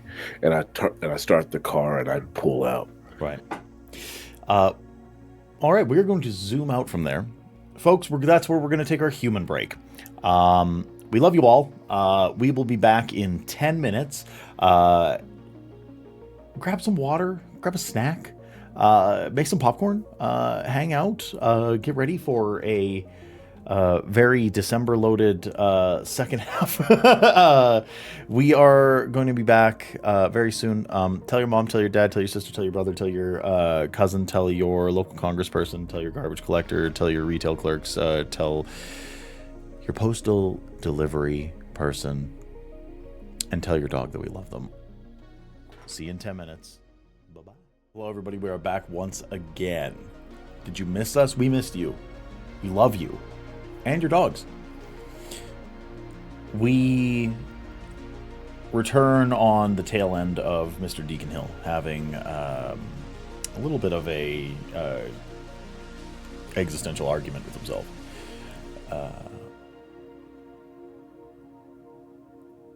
We are now going to zoom in. Now, feel free to correct me if I'm wrong, but I am fairly certain that we are going to be zooming in on Temple. Is this correct? Sure is. All right. Hey, Mandy, read our chat. Uh-oh. Uh-oh. No, you're correct on our location, don't worry. I had a feeling. I saw what you posted there. It's important that Lupe reads that before we continue. Yes. Oh.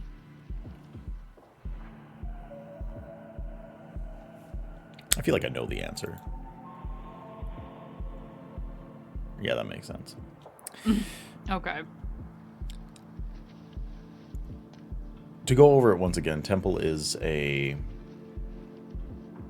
hedonistic club.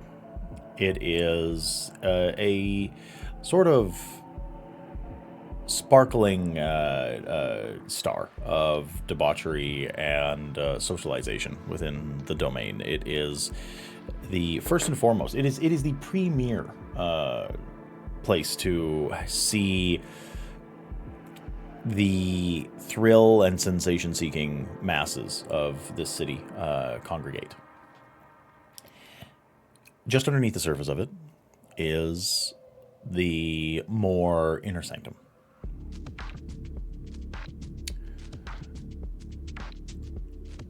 It is here that December and Lupe have gathered. Rather than go through the pomp and circumstance of December being let in and et cetera, December is a often enough attendee of temple that the staff members have essentially given the go-ahead to go to anywhere except for the most inner of sanctums. Thus, you are within that pillared, literal temple space with the altar, with the waiting pool in the middle, the incense censers that hang on either side, and as Lupe and December both know, it also contains, just aside it, the chambers in which Alexis is held.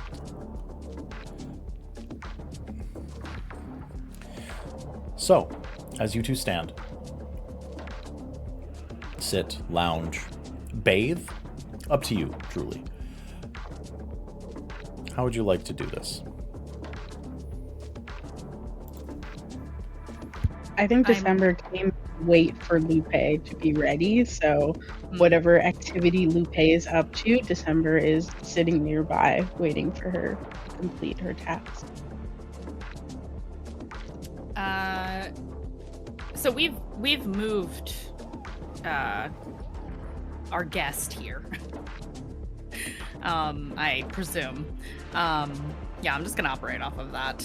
Alexis is bound with chains, very poetically, and staked still, but she's set up on her knees in the middle of this space within the temple, and there are various accoutrements nearby on the table. There's knives and such, goblets in case December wants to do any blood magic before we finish this.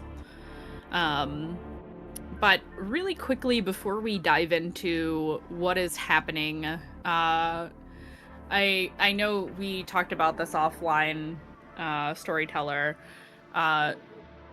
Were the other Anarchs able to get anything else out of Alexis beyond what I already gleaned from Alexis when we interrogated her last? You have learned truly one singular thing. Okay. And it is the same thing that has been reported over and over and over as Alexis has been held, has been interrogated, and it is specifically this.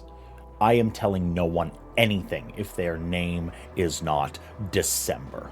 I will not speak to anyone if it is not December. Bring Lupe here and you will hear the same answer. Trevor LePage does not scare me. You've heard rebuke after rebuke in the face of direct interrogation. Just that the only person that they want to see is December. So yeah, I'm gonna turn to December. I'm probably still wearing the more business-like attire I was wearing when I met with Deacon earlier in the evening. Well, I suppose this is it, but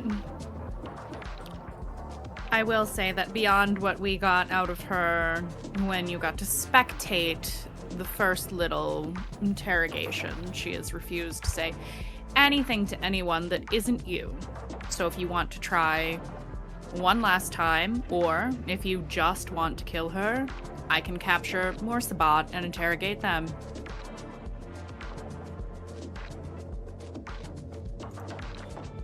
There's a third option. And what would that be?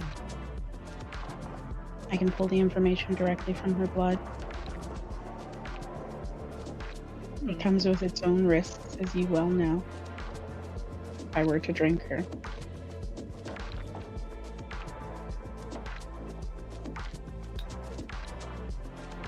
Either that or cut off her head. You want to ritually diablerize your ex. It will get us what we're looking for. It will solve the problem I caused. Put a neat bow on things.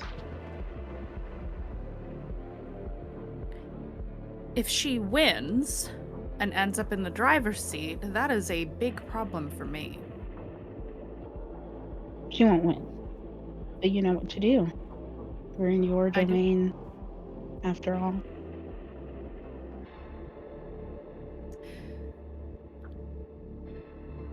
If you don't win, you do realize I will have to stake you and fix it. Correct. All Which right. is why it's not my first choice, but probably the fastest.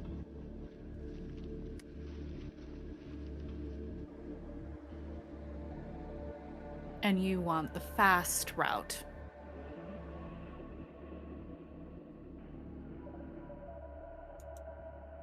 Waiting to figure out that she was Spot lost me my coven.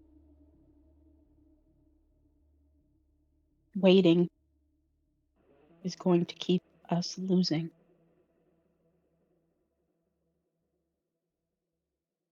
If you think taking another and torturing another will work, and they won't just have the same answer, I won't say it unless X, Y, Z, then we'll do it your way. I'm gonna glance over to Isaiah, who I know is here, lurking. He's standing at the door. Does he look any kind of way?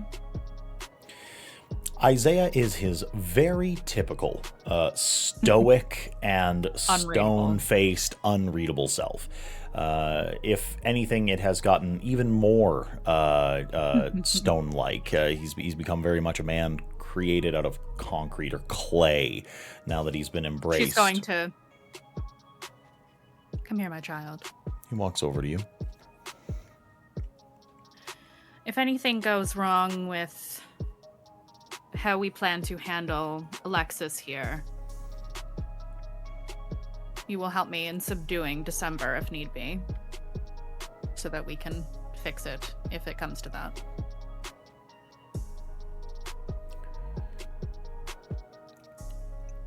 I will do what is necessary in order to protect the temple, yes. I don't need to tell you to be ready. You're always ready. She looks to December. Fail-safes are in place. If this is really what you want, then we can do it. I agree that more time is bad. I need that time to do other things. So if this is what you want, then by all means. I could talk to her first. You could, and she will lean down and rip out the stake. She is chained, so she isn't going anywhere.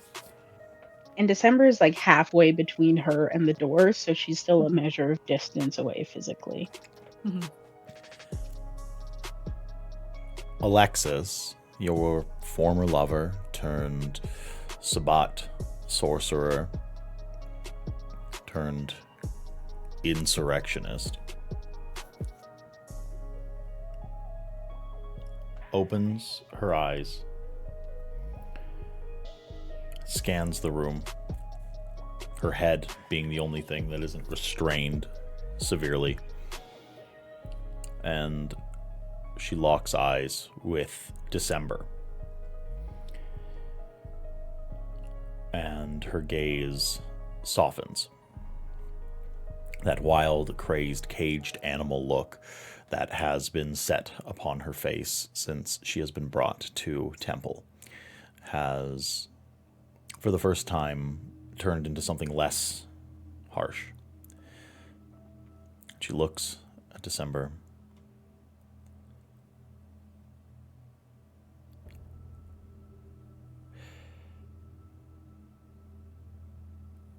You came. I did. I thought I was going to die without seeing you again. This is your lucky day.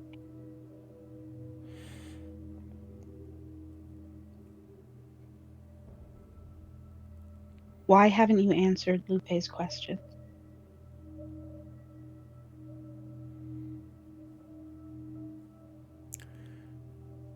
I can't. I can't. You're physically unable to? I'm physically unable Or to. you're too devoted? I can't.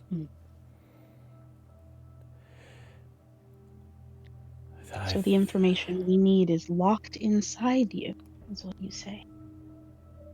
It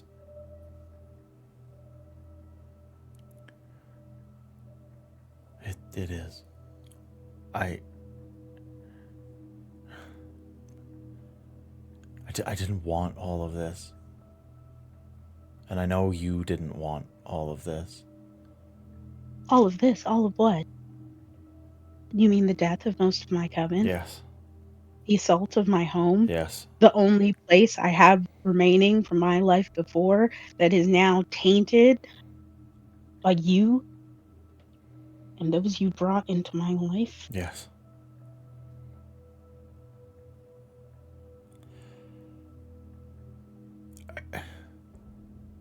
So what, you're going to apologize?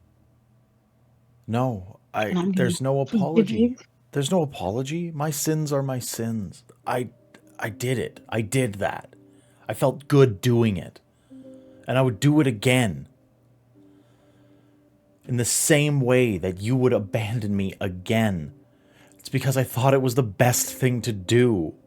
You wanted to keep me safe. I wanted to keep you safe. Hell is coming.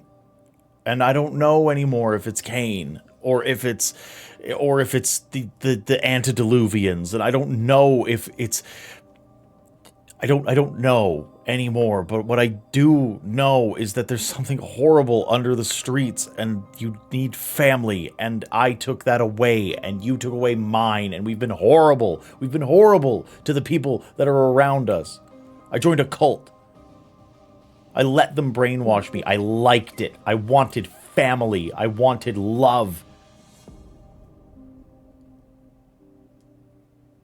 And now you won't get it. Ever. I don't deserve it.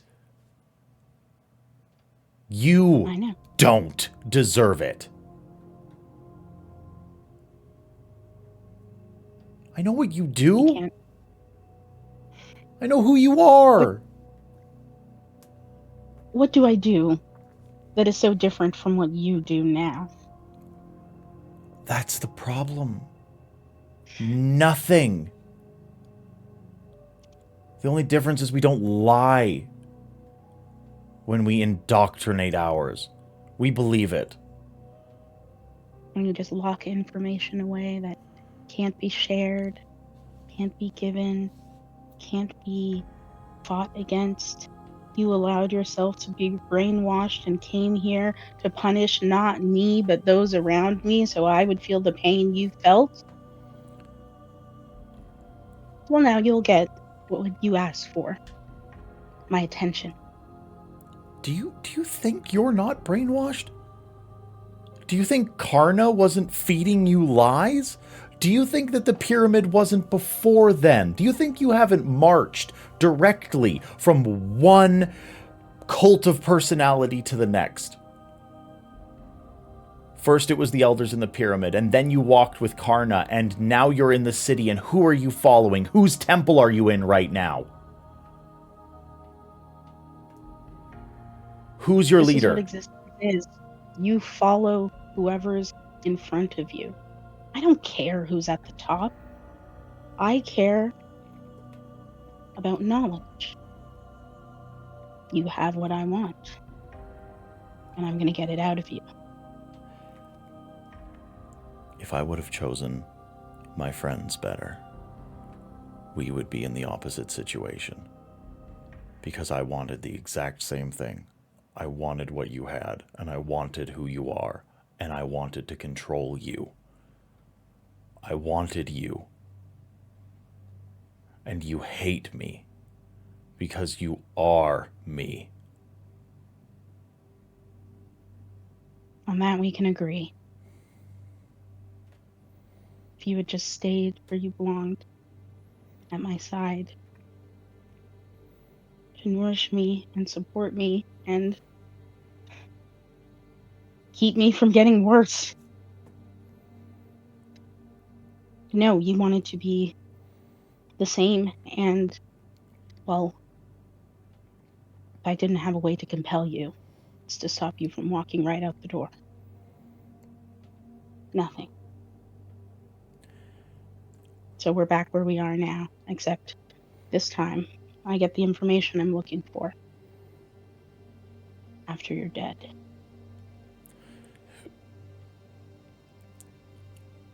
If you think I'm going quietly, you're wrong. And if you're about December to walks do up, what walks I right up think to her face. you're going to do, What do you think I'm going to do, Alexis?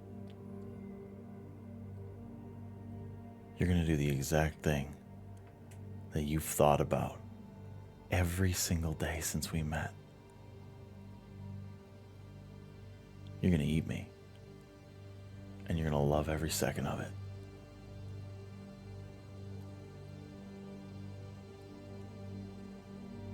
After I check one thing first.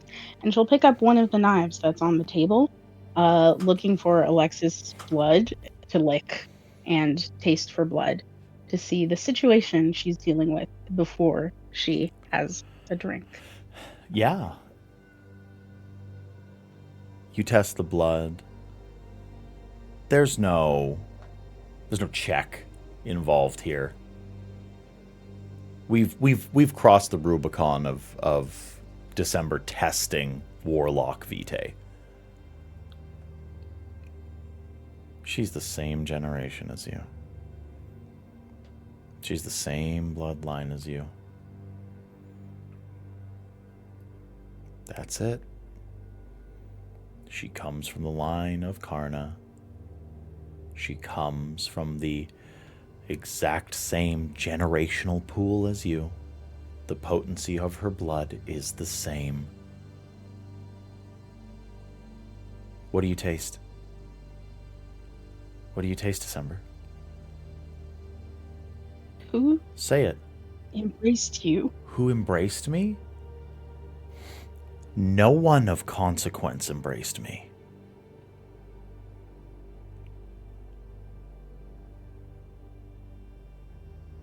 But I'll tell you something.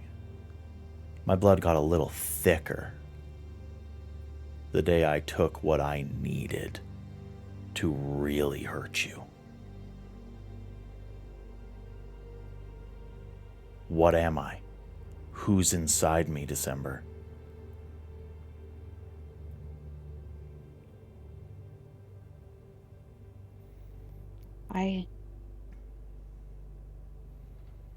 Why would you have gone after someone like me? I was angry. I wanted to be close to you. I wanted to know you. I was obsessed. I still am.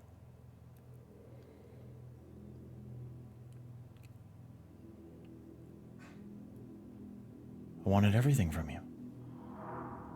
And when you weren't going to give it to me, I was going to take it.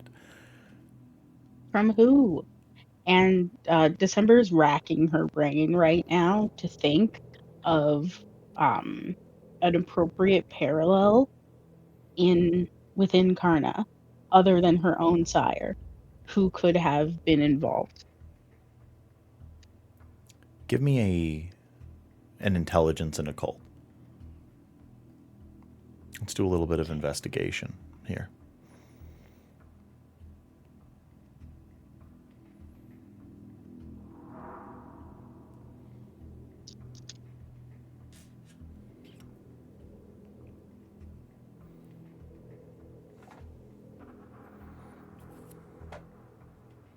Four successes. You start going through your brain in a very analytical way, the exact dynamics of how diablerie works, how bloodlines within the warlocks is established, how the minutia, the tiny, the little details of how the amaranth affects those who take it, and how you can get the exact same bloodlines. It's very simple. If you are embraced a few generations down, when you do the diablerie, when you drink the heart's blood, you do not immediately lower to the generation of those that you drank. Sometimes it is an incremental jump. There are not many Karna that live around here that Alexis would even know about, that Alexis would be able to find.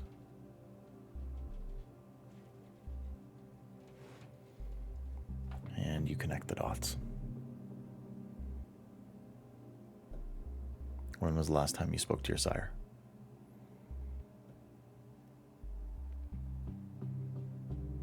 Before this mess started, that's for sure.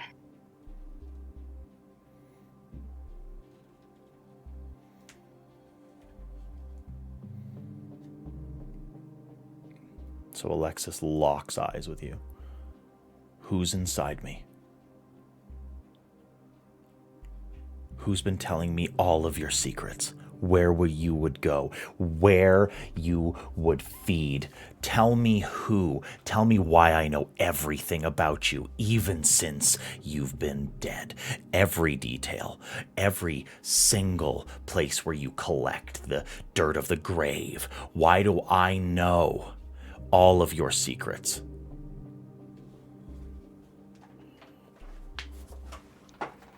You weren't satisfied taking my coven, you took my sire too. You little thing took down Isolde.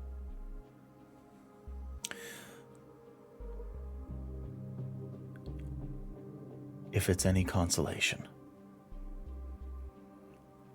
the very last thing that she asked me was to not go after you.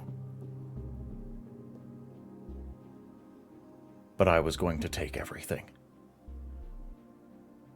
You should have listened to her. December stakes her. There's a gasp as the air is driven physically out of her lungs. And then she goes still. December stares her in the eye for a few moments. And then, almost as if before she can change her mind, she bites her. She drinks. She does not stop.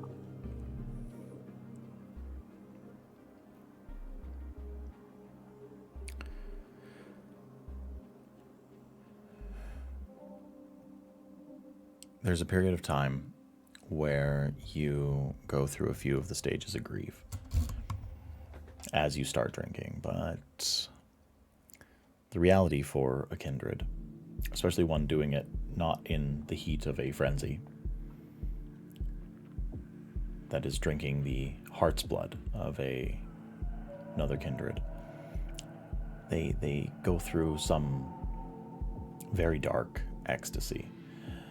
It is not unlike the very first time that you tasted Vitae, as a kindred, it is intoxicating. It is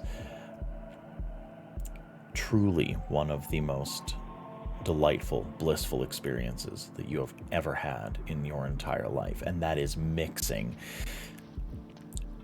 so very well with the horror that you are feeling as you are consuming the soul of someone who did nothing but harm you, but was your lover, someone that you tried to protect, someone that you tried to keep so outside of this life, someone that you had held so emotionally close. You wanted so badly to keep her away from all of this, and it was that push away that drove her to these things.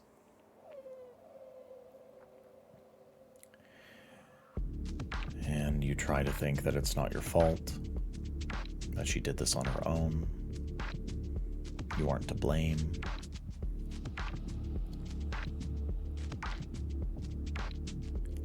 And as you rationalize and as you revel in the physical and emotional sensations, you start to feel something so very supernal. You feel someone's soul start to blend and drift into your own. And just like everyone else, this is something that happens at an incremental pace. We won't know if she directly influences or forces your hand yet. Most diablerie, unless it is someone of exquisite power, does not take hold immediately. It is making decisions that aren't your own in dire moments. It is hearing someone's voice over and over and over in the back of your head, influencing you forevermore, or they drift into the background. But Alexis, unfortunately, is not of an age that she turns to dust or ash. She is merely a body on the table, staring upwards, with no life running through her, cursed or otherwise. She is dead.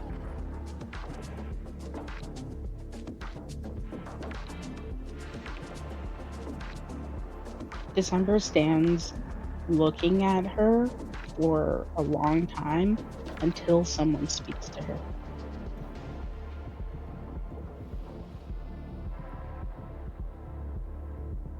I think Lupe waits for a little while and lets you process, because she understands that this is really severe and really fucked up.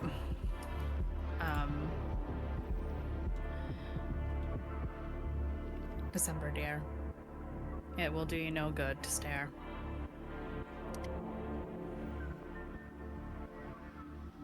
Of course.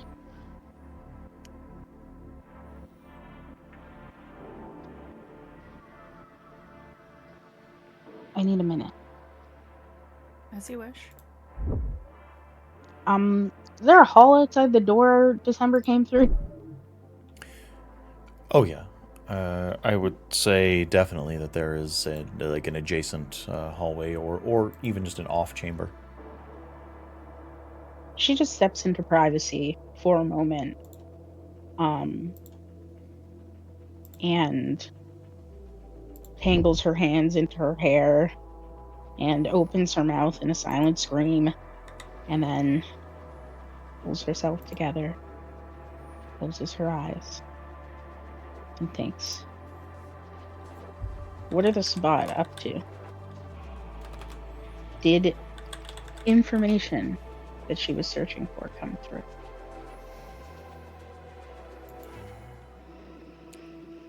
So, think the best thing to do there is we're going to have a roll. One moment. I believe we have these pinned. Are you looking for the consequences of diablerie, Aaron? So, I need you to roll your humanity plus your blood potency. I have just a logistical question. How do I subtract from this tracker? I can't get it to click.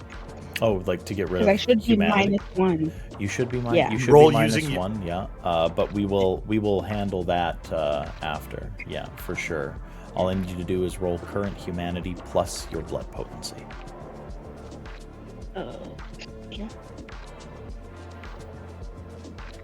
And I am going to roll against you.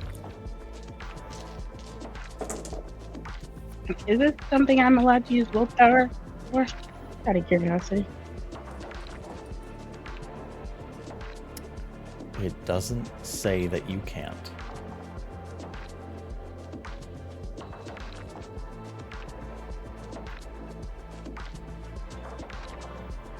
Seems like the perfect type of challenge to be using willpower on.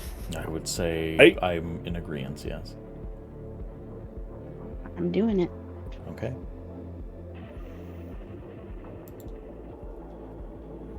It seems like letter of the 7. law versus spirit of the law right here. Only one difference. So Sure. if a 6 succeeded, then You will need to beat 6 successes.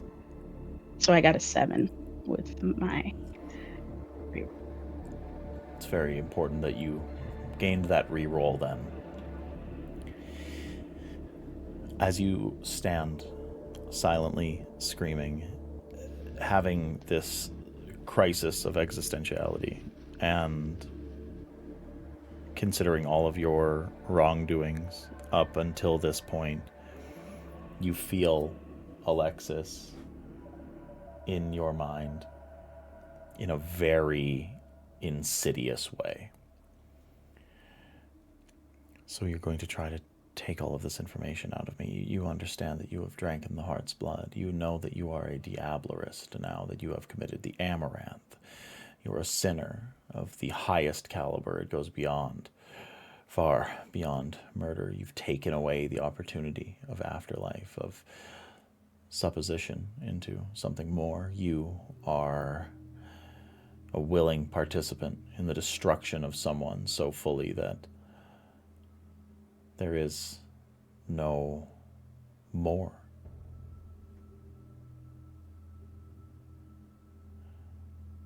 I ruined you the moment I fed you my blood.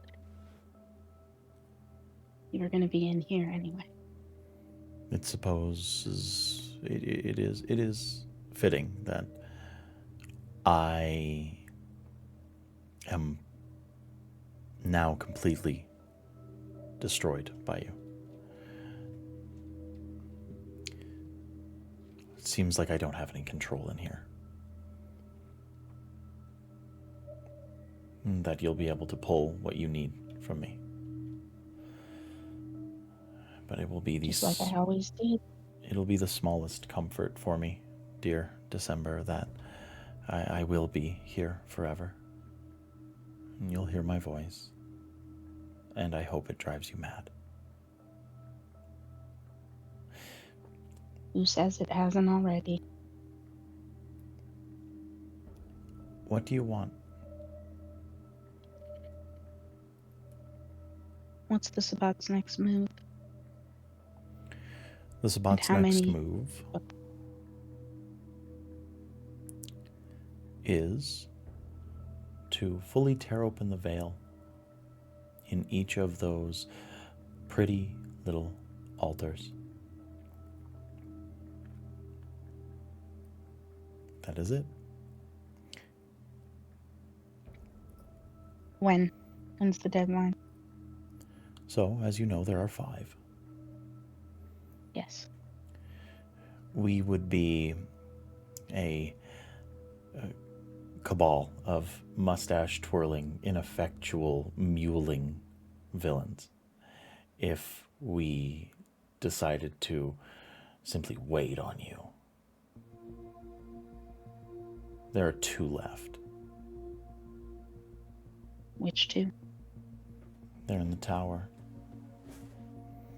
That is the only bastion that you have left. And unfortunately, Kyle Strathcona is dead. So we do not have access any longer. Oh, that's too bad. You're going to tease me now? Is that where we're at? I'm dead, darling. I thought you liked teasing. It'll be just like old times. When you were looking down at me and scratching my chin, it was a different situation, December. That is a totally different situation. And teasing now seems too little too late, don't you think? Well, I've got to get some enjoyment out of this. Right. What else do you want? How many are on that boat?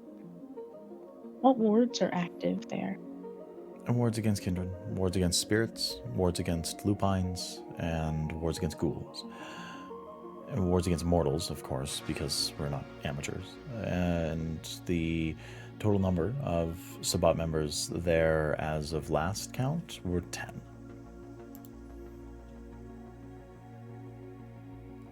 When were you last there?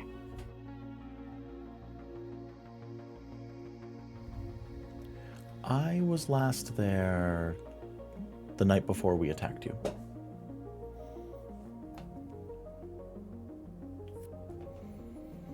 All right. Don't go anywhere. I'll have more questions. December walks back into the main room.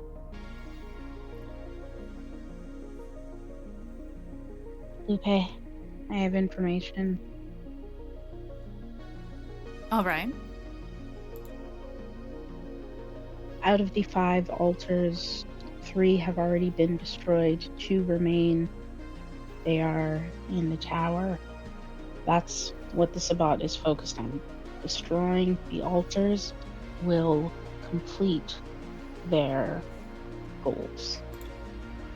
So we need to get in and find them, protect them, reinforce them, and then find the other half of Enkidu and do what we can.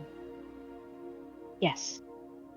I have details on the boat. It's probably out of date, but I'll write it down. All right. I am myself. I'm not currently changed. Just I so believe you.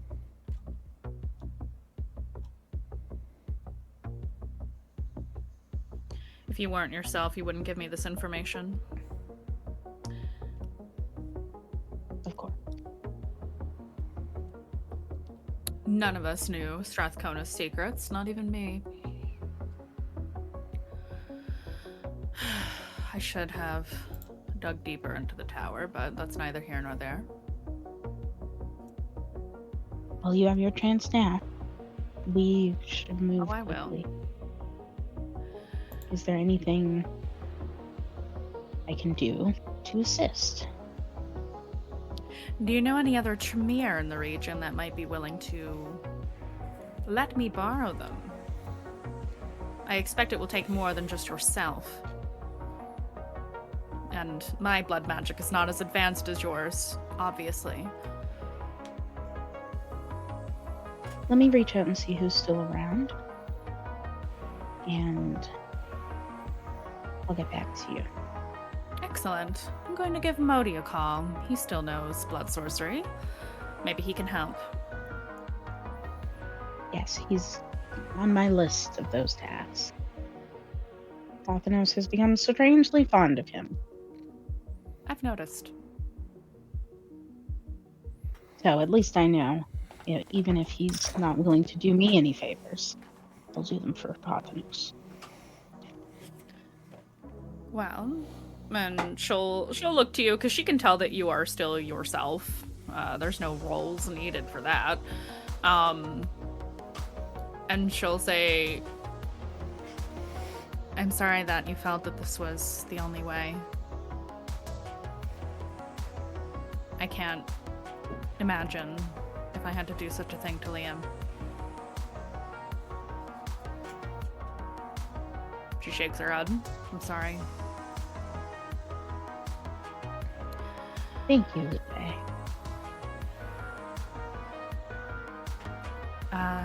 I'm getting a task force together to handle the combat aspect of the Sabbat, and I'm hoping you and Modi and whoever else we can get help from can do the magic aspect, because not only do we have these altars to worry about, but, the thing under the city. Are you familiar with Labyrinth? Familiar with those? There's one in Is Los December Angeles. familiar? Yeah. Intelligence plus occult. All right.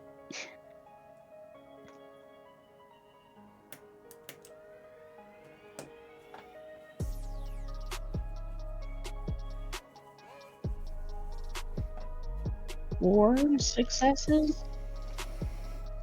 Very similar information to what Lupe had. You were studying all sorts of esoteric tomes when when you were doing your tenure at the in the pyramid. Some of the stolen grimoires that were taken by Karna during the mass exodus away from the pyramid. Those contained snippets of information that you would have never had access to otherwise. Being hidden away from you forevermore until you climbed to that supernatural ladder. But yes, you are fairly intimately familiar with the one that is underneath Chicago, a place where Prince Jackson operates, and he keeps a few individuals close at hand that operate within that labyrinth. You've heard rumors that these sort of nexuses of abyssal energy sort of populate the subterranean areas under places where supernatural creatures gather. You wouldn't find it otherwise, but yes, it's these non-Euclidean spaces. They are ways to hide yourself, to travel surreptitiously, to find yourself being transported to places that are foul. And so yes, you are at least tangentially familiar with what a labyrinth is and the dangers that are intrinsic to what they are. So December basically lets Lupe know that they have a shared understanding of what that is. I expect we will need to explore this labyrinth in order to fully solve our problems, but I will be doing some verification on that here soon. You think that would be the location where our ritual will need to be performed once we have the details ironed out?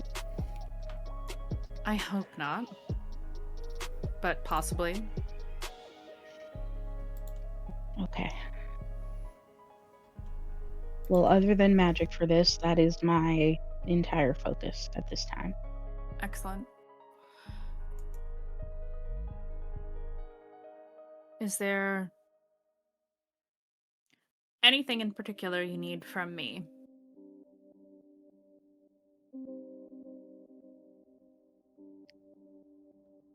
There is one thing, not now, but later. As you wish. I need their support now, but when this problem is resolved, I want you to consider what you could do with the support of my remaining coven members. Well versed in magic, already ghouled. You've lost some of your ranks recently. I know you would treat them well. That is perhaps a conversation for another night. However, I will think on this in the interim time. Right, well, you know where to find me. I do. It's your place after all. Use their expertise in the meantime. Utilize them as much as you need to. Force them if you must, if you can't trust them. These ones And we I can will- trust. I've got nothing left to lose. The unfortunate truth of that is hitting particularly hard today. I trust you to take care of it and report back as soon as you find anything. Understood. Good She's night. gonna touch your shoulder. Good night. Call me if you need anything, not just official domain business. Thank you. For now, I just need time. She'll nod and let you go. When December walks out and she has left the building, I look to Isaiah. Restrict her access moving forward until we know that it's all her. Should I have her followed? No. Not now. I do have access to her security systems in M3. Excellent. Backdoor that for the time being. I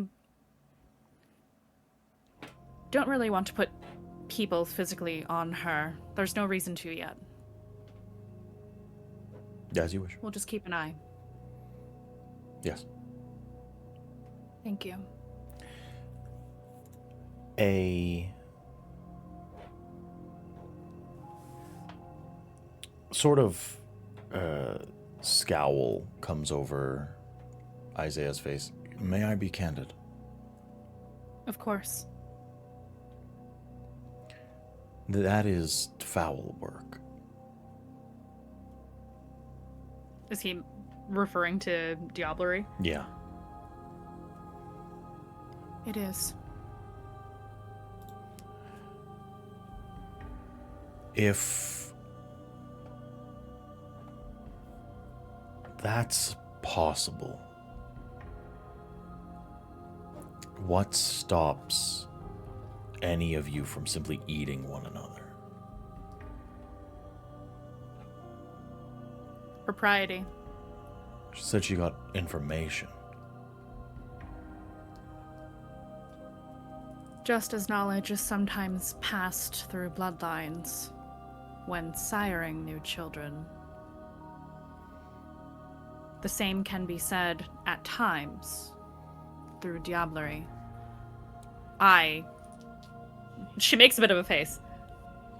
It would not be my first choice of an action, because it is a double-edged sword. It is entirely possible that at some point, those who have committed such acts will no longer be in control of themselves. But December knows that. She's unstable. I don't trust her.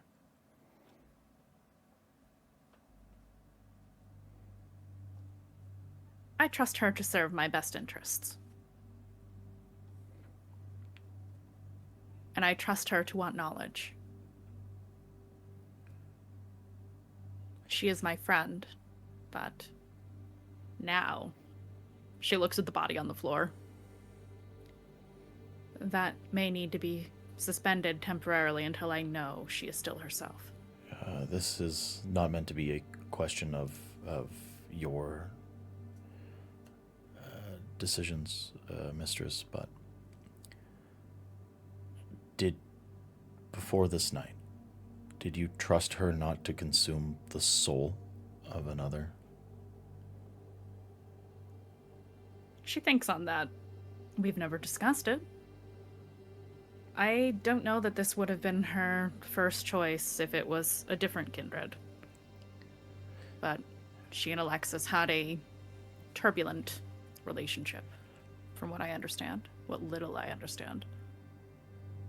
It took 30 years for you to trust me enough with the secrets of unlife. If I may be very bold for a moment, perhaps it is time to start asking your closest companions these questions. She shrugs.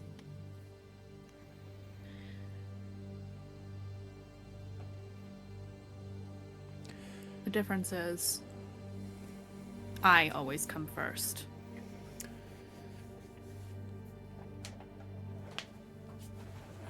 I'm starting to think everyone thinks that way. Generally speaking. Right. I wish that was not so, but you cannot trust others to not do the same. Perhaps not. Especially in the Kindred world. It is rare to find those who would not.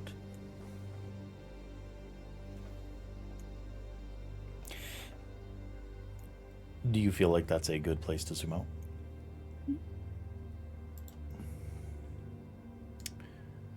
Well, our good friends, Modi and Uptown and December, have a meeting planned. Mm-hmm. And Pothanos. And Pothanos. Okay. Oh, is Pothanos coming? Okay. Where would you like to have this? If December is going to interact with Modi, she's bringing Pothanos. Yeah, right. Fair enough.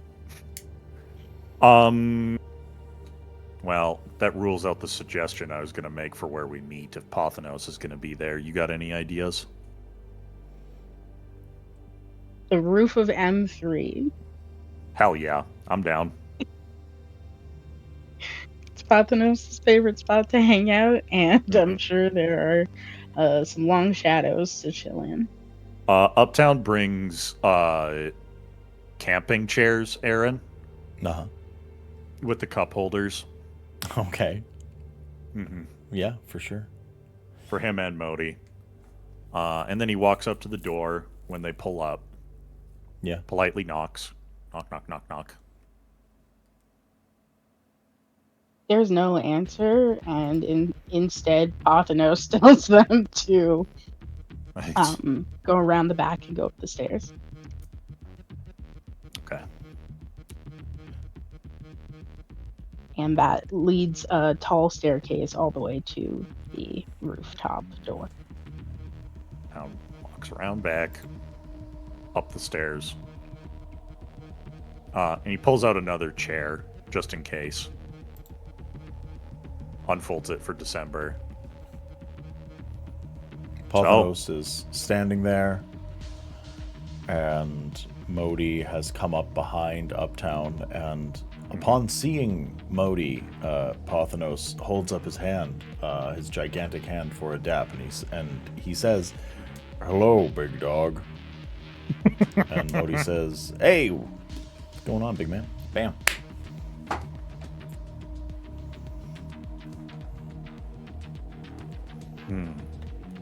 Wow, Uptown this is real. This is not an elaborate joke on me. They're actually friends. Uptown's looking at December right now, and he knows something's off. He doesn't know what it is yet. When he looks at her and he says out loud, "Alone I wandered, bitter and cold, until a woman came to me and called my name. Her garments were as dark as the night, woven from the very shadow. Her skin was pale and gleaming in the moon, as chill as winter's frost. Lips and eyes were as glowing embers, crimson in the darkness. She whispered my name, and the sound was like music, dark and awful chords of power, as once I heard the angels sing. I ceased to walk and I gazed upon her. What is your name? I asked her, and how came you to this place, where all the sons of Adam fear to tread?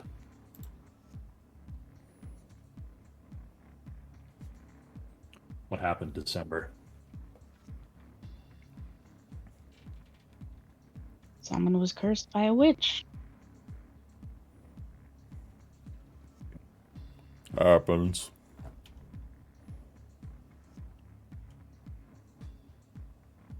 Would you have to pay to learn the knowledge this time?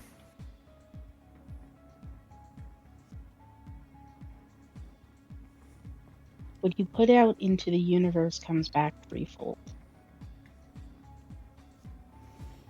I've had the number 7 in my head lately, but I believe you. Let's sit. Uptown takes a seat. Yes, let's sit, because I have actual business to discuss. We're not here to just talk about my personal problems. No? No. You remember I said I wanted to speak to you and Modi because you might be of some assistance in the magics I need to work. Mm-hmm. Modi, since you're still an expert. I am. Yeah, I'm like the best for sure. Other present company excluded. I'm pretty much the best. Yeah.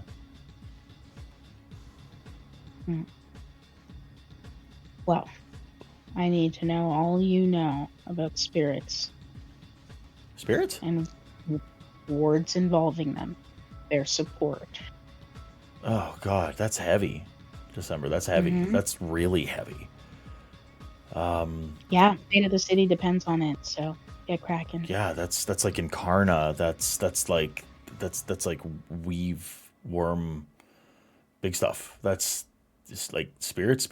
We're not talking about ghosts. We're talking about spirits. I know that has to be what you're talking about, or else you would have said wraiths, right? Correct. God, just need We're to not be going clear. through low-level problems here, Modi. Okay. Yeah, I'm in.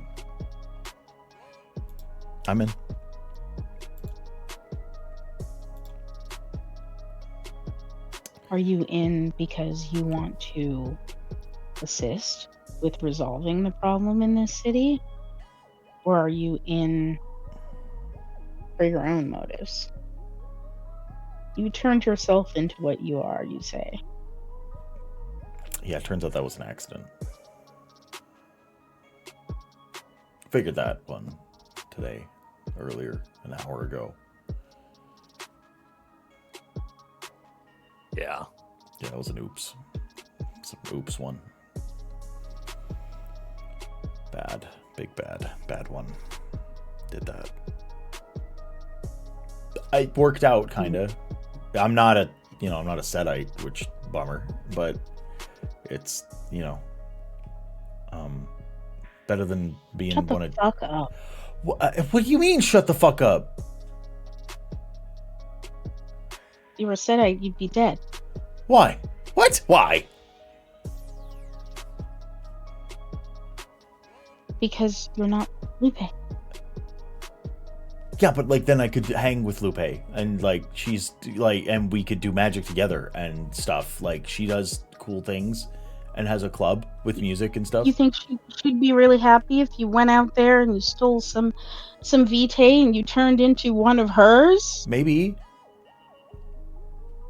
I don't know. You don't know Lupe. I don't know Lupe. I want to know Lupe though, and it sucks that I don't. Well, you won't. I won't. That's just ever too bad for you. Ugh. I mean, you'll get to know her on a professional level, sure. Okay. Okay. Yeah. Anyway, I am what I am. It was an accident, not one that I planned. I was supposed to turn into a Ventru. And then I'm not. That's what you wanted to happen? Well, I wanted to be whatever Strathcona was, because he's the big guy in town. And then okay, because that would have been worse. But all right. I wasn't well. Wasn't? Sometimes when people that you care about are in danger, you make bad decisions, all right? Like, Yeah, you don't have to tell me that. so I'm doing this because I like you and I think you need help. Not like that. You get it. Yeah, I know. I was in the pyramid. I was a part of it. I was worse than spit, you know? Like I wasn't anything. And I heard stories about you and your bloodline and how you were free. And I look up to you, and and you scare the hell out of me, but you're trying to fix the city, and I want to help because I want to help. Everybody keeps treating me like I'm a fucking accident, and I'm not. You literally just admitted 30 seconds No, ago. my embrace that was an it's accident, but accidental. everything I did, December, we're going to get a hell of a lot more done together if you start treating me like a peer instead of some piece of shit. I'm telling you right now, I'm at least or better than you at magic. I'm telling you. That is not an opinion. We can work together because I want to work with you, and now that I'm a whole-ass guy, I have a choice. Uptown owes you. I don't owe anything. I'm doing this because I'm friends with Uptown and because I look up to you. I've been shit on by every fucking leech in this city. Are you done? Are you finished? Because this is why I asked for your assistance, Modi. I already knew that. Why are you being mean about it? You think I couldn't tell when I tasted your blood? Why? Do you think it's very easy for me standing on the ruins of my home after just going through hell battling Sabat to stand here and ask you for help?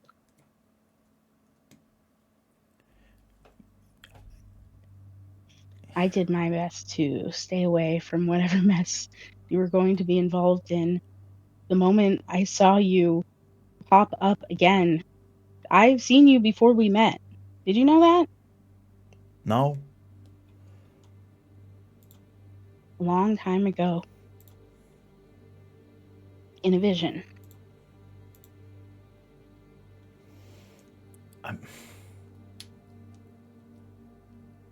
You're in a fucking mess, Modi. And maybe you're strong enough to go through it because you're better than me. I didn't want in this mess, but I need your help. And Potano seems to like you for some reason, and I trust him. Pothanos nods. It's because he's actually a nice guy. He's been teaching me. He's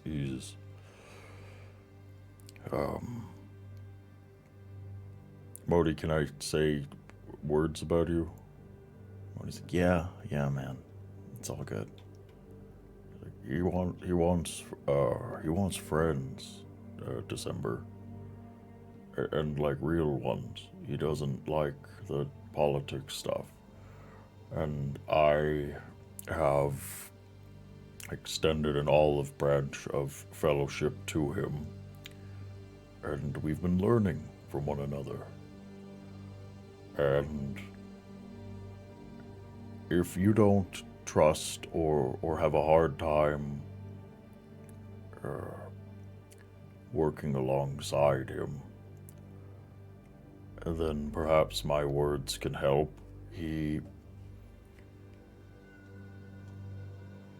I have seen many oppressors and horrible people that are ruled by the blood in their veins. Modi is different. He is one of you. He is of your clan, but free. Never brought forth from anything else. No culture of loss and heartache. He's pure. He's simple. He's funny. He wants to laugh, and he holds on to what it is to be human. I feel more alive around Modi. And I have not felt that way since I was not what I am. He is a good soul. I wish you would be kind to him.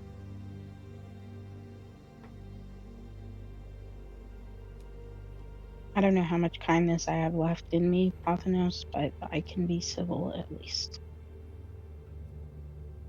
I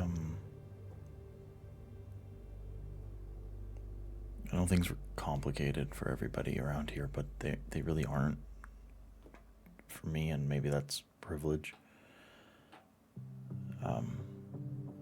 I just want to do good, like Uptown. I want to help people.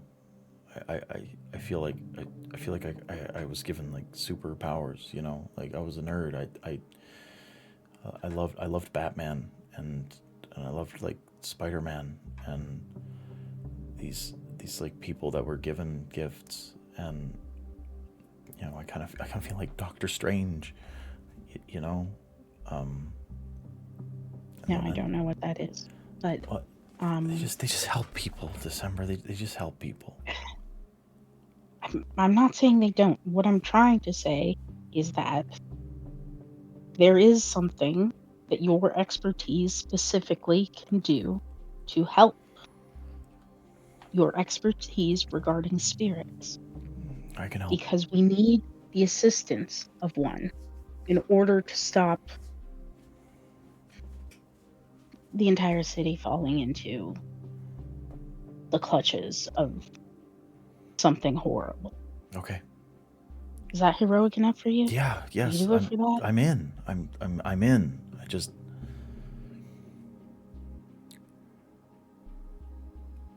Man, I just wish people would fucking ask me nice. I know it's not your fault. I know you've been through a lot. I don't mean to project my bullshit on you. People have been mean to me for like months and months. Uptown leans back in his chair, looking up at the sky with his hands behind his back. Miser. That's all this is right now. Miser. Oh, sorry. Money, ideology, coercion, ego, revenge. When you need to align your interests, or rather, when you need someone else's interests aligned with yours, you go through those 5 steps. It's one of the first things they teach you in intelligence. Are you picking up any of this? She's gesturing at Uptown, looking at Modi. No, never. I never know anything he's talking about. Ever. He's crazy.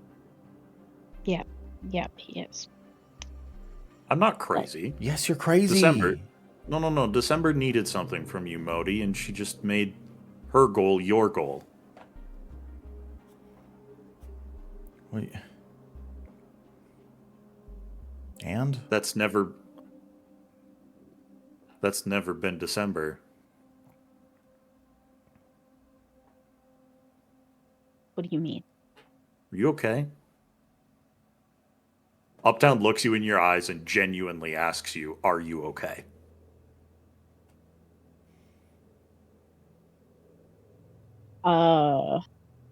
December doesn't answer, but Uptown can tell the answer is no. He She peers is a little barely closer. holding it together. He peers a little closer, and unless December wants to fight it, he's going to use Scry the Soul to try to read you. This is an aspects thing, right? Yeah. Uh-huh. Then yeah, I'm resistant. What do I roll? Okay. All right. Make you work for it. Yes. Scry the soul. Let me double check here real quick. To make sure I got it right. It is my least good pool, intelligence. Go.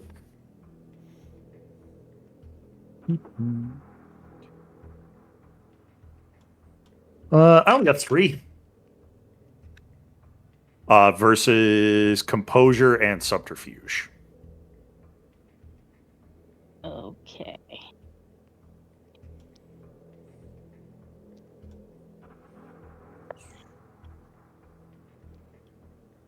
One of those is cocked. Hang on, this is the tiebreaker. You win. I got 2. Ugh. Okay. So, so on a win, I get the answer to 1 question per margin. So 1. And I'm gonna leave it up. Yeah, I'm gonna leave it up to Aaron which piece of information I get about December right now. Or if you want to give it to me, Charmy. I was going to say, definitely leave it up to Charmy.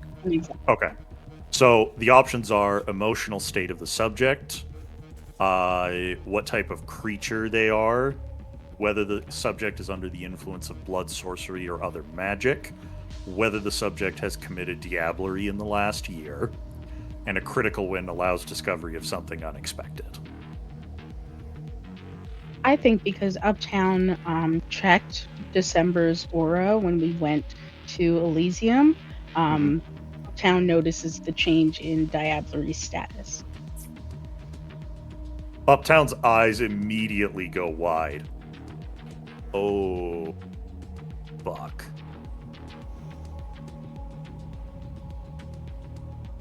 Oh, fuck. What? What's up? Don't say anything. I'm not going to. December, I'm so sorry. It is way too late for sorry. Why? What's up? What happened? What are we talking about? No, you're right. Though. Modi, Yeah. let it go. What do you mean? Okay, yeah, no, yeah, yes, yep. No. Yeah.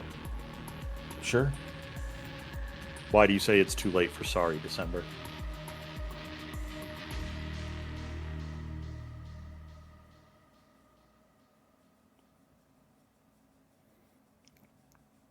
I've already progressed into a place where I kind of understand what you're saying. I don't like it. There's no going back from that. This isn't... I'm sorry, because I feel like I knew this was coming. And it felt like the more I tried to stop it, the harder you fell into it.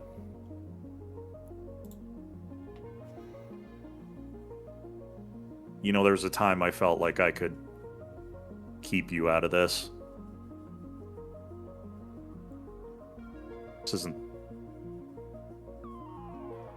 Maybe now's not the time, but honesty, right? Do you remember? I think you found the... Oh, what were they? Papers, photos in LaValley's Haven? The dead man? Yeah. What about it? It was me.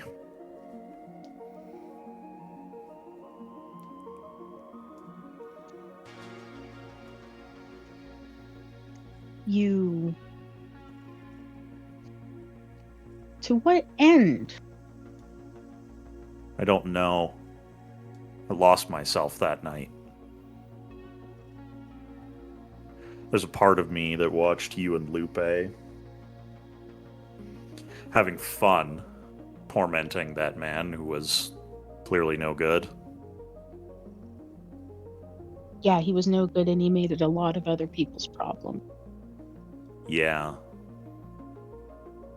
I guess there was a part of me that thought that more should be done, but you shouldn't have to be the one to do it. It was fucked up and twisted. I've been down here in the gutter for a while.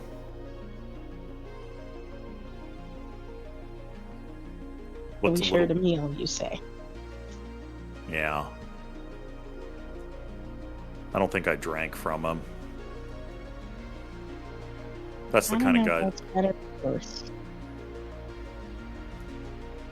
You know enough about my past to know that it was merciful.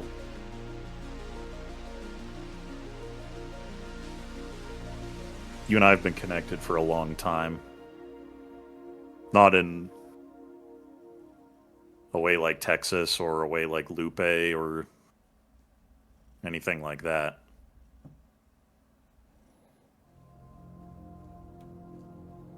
I was a cynic. I am a cynic. Probably always will be a cynic. And it was just nice to have somebody around who felt hopeful. You know? Well, you don't need me for that. You've got Modi.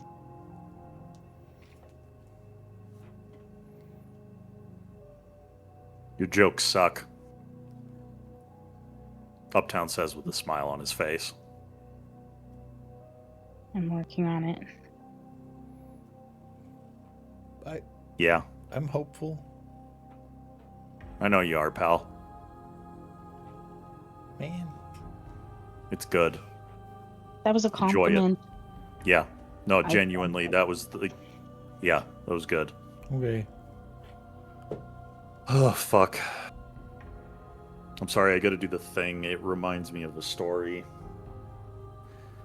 It's a But, thing. Yeah, it's made me think of something. It's a story I heard once about a cursed type of honey that when you eat it, it's guaranteed to be the best thing you've ever tasted. But if you eat it, there's a 25% chance of being flattened like a pancake by a giant tree demon. The characters in the story eat it, they get addicted, and that addiction forces them to risk it over and over and over again. Until they eventually get turned into a gory puddle by the ghost tree thing. It's a weird story. I guess I enjoy it more than most because the author wrote it because he thought it would suck to be a mosquito. It's pretty apt, in my opinion. It feels like a double whammy for us, doesn't it? Yeah. Listen, I don't want to push you, but I think keeping this Modi situation under wraps is not necessary. I'm starting to believe that too. Yeah, I'm not one of Deacon's. Yeah. So I guess the only thing left is, well, I suppose I have to talk to Lupe and Deacon about that. Are they gonna insist on the tradition of accounting? You think? Have you talked to Lupe yet? no, I haven't talked to Lupe yet. I was talking to December. What? I haven't either. Well, I just saw her, but she is apprised of the situation since you revealed yourself already, Modi. I think it would be prudent to set up a meeting and make your case. I agree. Do you have her number? Modi. Yes, I will set up a meeting. Modi. Yeah. Do you know what accounting means? Do I know what accounting means? Yeah, like who's teaching you the ropes? Yeah, it's like the little like however many years and then you whatever. I mean, it's a little less formal. Well, it's like my sins or your sins kind of thing, right? Like, yeah, that's what's up. Well, here's the thing, man. Yeah. I think I owe you an apology too. I'm sorry. For if what? someone's gonna show, Dude, all the shit that I put you through. Like, It's fine. You're nice. Here's the thing, man. I'm an anarch. We're all anarchs here. Yeah. This is an extraordinary circumstance. You turned yourself. Normally, it would be whoever turns you is responsible for you. No, you're responsible for me. Okay. Yeah, We'll like see what for, Lupe says like about for sure. that. Unless Lupe wants to take it on. Yeah, I suppose. Here's the thing, man. If she tries to, like, pull rank and be like, Modi, you work for me now, that's not very anarch. No, it's not. Yeah. Where's the free will in that? Nowhere to be seen, to be honest. Yeah. It wouldn't be work for, it would be, this is what I think you should do. Consent And is if you want to key. participate, Yeah. Yes. then she'll be an ally to you. If you don't want to participate, there's no accounting for what happens next. I gotta be so real, gang. If she asks Yeah. me to do something, I'm probably gonna do it. Yes, and That's what I'm worried about, man. No, Like- that's it. Like that's the whole thought. Like if I'm so pliable right now. That's what worries me, man. I'm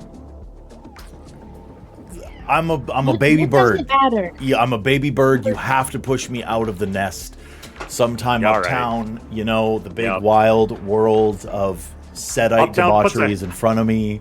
Uptown puts a hand on his shoulder and goes, I'm proud of you, son. You've come a long way. Yeah, I'm ready. Okay. Okay. Modi, it doesn't matter whether you show up in the correct way. What matters is that you present yourself, you tell the truth, and you show your use. You gotta set the fucking tone, buddy. I'm so useful. I'm so fucking useful. Yep. Yeah. That's Yup. doing And a lot of she- heavy lifting. She and I do a lot of magic together. You know about such things. I do. Don't you think Lupe would find that useful? Yes. Yes, I think so. I think that we could work very closely. We could do a lot of magic together. You're right. December, did you know Yeah. that there's another one of those fucking temple rooms in the basement of the Suncore building? I didn't know its location, but I knew there was. Oh, yeah, Two that's where altars. Modi turned himself, by the way. He just took me there. I did a little digging around. I think I talked to the piece was of it intact? Yeah, intact. How did you get in and out? But Modi showed me the way. It was Doors. fucking awful. Yeah, like, I felt like the kind of paranoia that I experienced, because I know I do have a little, but, like, it was jacked all the way to 11 in there. It felt like shadows were pulsing like heartbeats and watching me. Yeah, probably because they were. Because that is one of 5 locations that by desecrating and destroying it, it will release that which we have tried to keep unreleased. Yeah, I talked to some kind of presence in there, and it said that, it said Liam's in there. I don't know if you knew that. I knew he had gone somewhere. Yeah, no, it said that he's in there, and but it called him a third-rate sorcerer and said that he was doing his best to help. But it didn't say that he was doing nothing. Also, it said there's no strengthening the barrier. It said there's only preventing the locations from being destroyed. And it said there were 5. A new thing will have to be rebuilt. That's where Modi comes in. Okay. Modi, you want to create something that's going to stand the test of time, hopefully for hundreds of years? Is this to do with the time guy? Well, no, not necessarily. The time guy was keeping somebody else in there. Well, It's why the can't you do somebody that else with the that other was in one? there. I was actually going to say the same thing. That is the one we are most familiar with at this time. Perhaps asking first. Oh, is that your plan? Okay. We need more than the sorcery that either Modi I or know. I can do alone. Listen, time is a library, so keep your promises because you do not want to meet the librarian. That's all I'll say.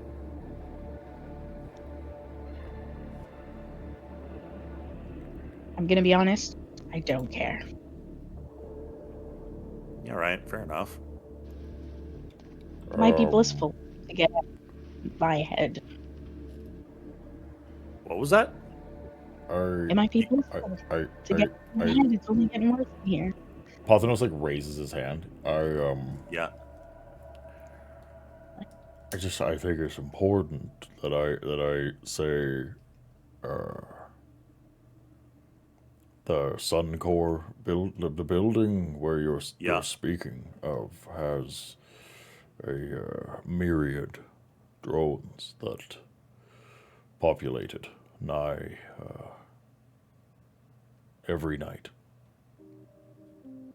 It seems as if there are people watching them. That is what Modi called drones. The birds. The birds that are not birds that make the whir. Mechanical birds. It's like that, yes.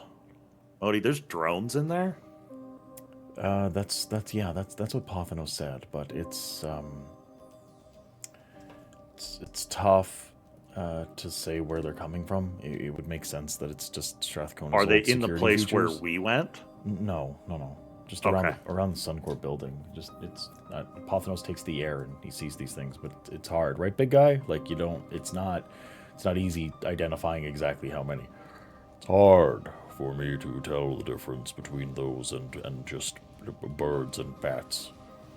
It's the noise. Okay. It's the sound, mostly. I look at It's December, loud, that high up. the cul-de-sac residents, What about it? the ones living in the houses there that we talked to. Oh, right. They would be monitoring. Yeah. So at what point do we ask them for help? Never. Never. Yeah. I kind of agree with that, but I think this is a conversation that needs to be had Yeah, with no, everyone. This you're information right. needs to be shared, and we probably have to go to a tower very quickly. Yeah.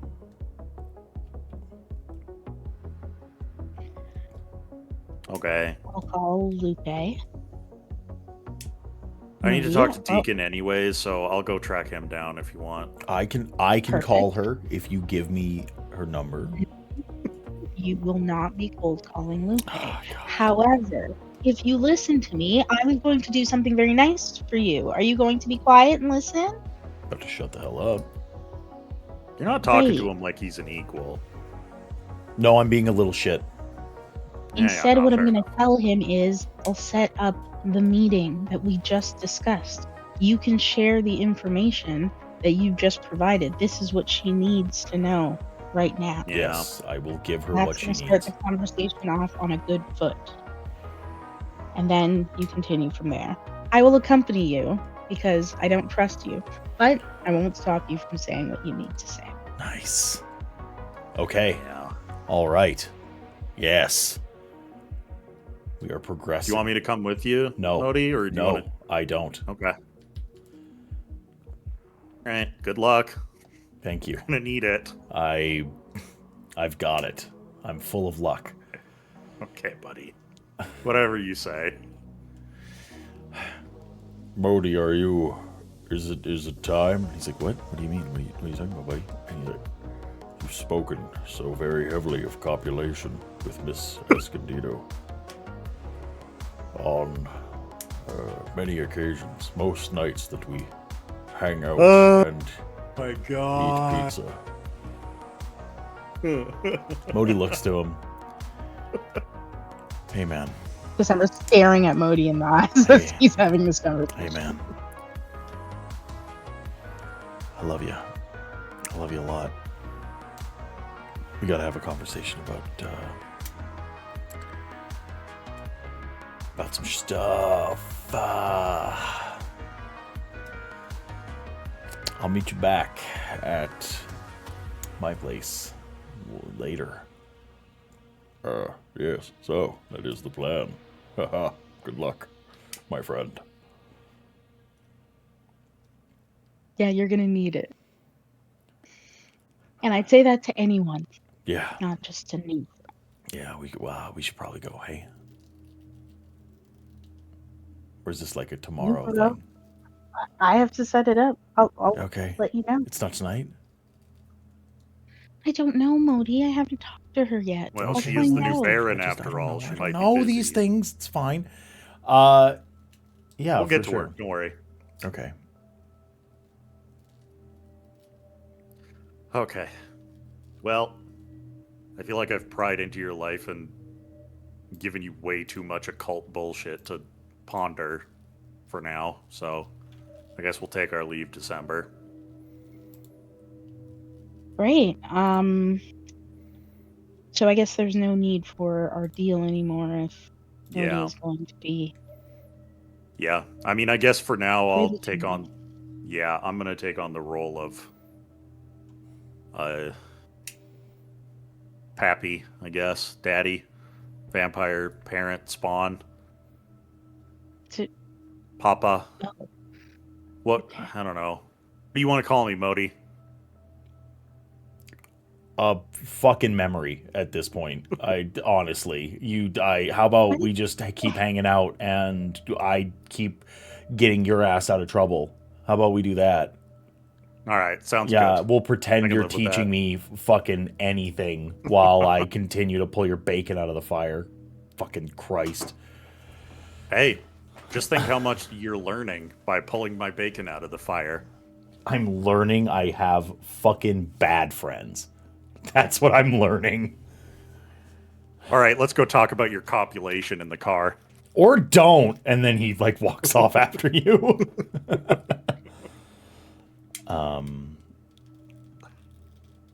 Yeah, Yeah, how do we feel about backing out of that scene? I'm good. Awesome. We've got one last scene. Are we good to go a little longer tonight? Yeah? We're all good? I know Daryl's been on the phone. As if you're not on camera. I'm legitimately concerned that you might have to go, but all right, I'll go fuck myself. Look, I don't control who hits me up. All right. Yeah? I was just like, he's on the phone. Maybe he needs to go. We didn't say, okay, whatever. All right, if we're good You to go. control your camera though, just saying. Wasn't that kind of a phone call? Damn. All right. Okay. Cool. We will zoom back in on Temple, actually, and we join Lupe and Isaiah.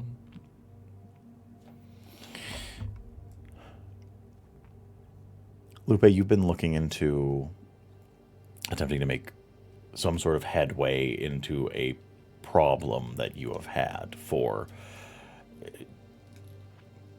a few nights now. Something that has been chewing at you, a sort of worry in the back of your mind as you fall into that slumber every day.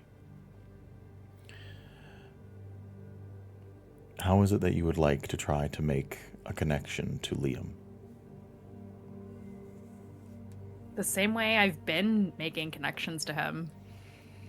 I'm gonna do my little Sedite magic tricks to see if I can utilize the connection that I have with Liam to see where he is. Go ahead and roll the test pool. And you will be adding 2 dice to this. Okay. Hold on. I have to find augury. What is the test pool for the augury? Intelligence and occult. Okay. Yeah. Intelligence. Occult. I am going to rouse the blood to get an extra die. I do not get hungrier. Okay. And then you said I get 2 in addition to that? Yes. Okay, perf. That's so many dice. Uh-huh. Okay. Oof. I am gonna burn a willpower. Okay.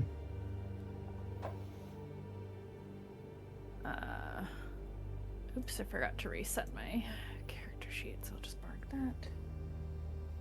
To reroll. It's 3, right? From the pool? Yes. Non-hunger die. 4 successes, despite my many dice.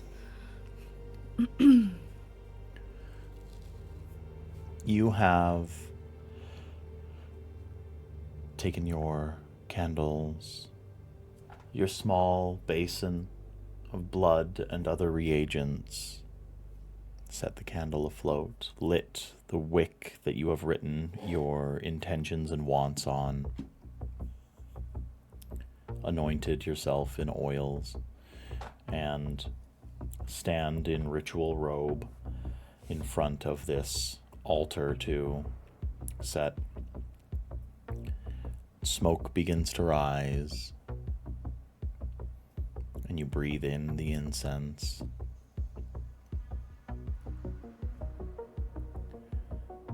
And in a rather quick and surprising turn of events, in the smoke, you see Liam's face.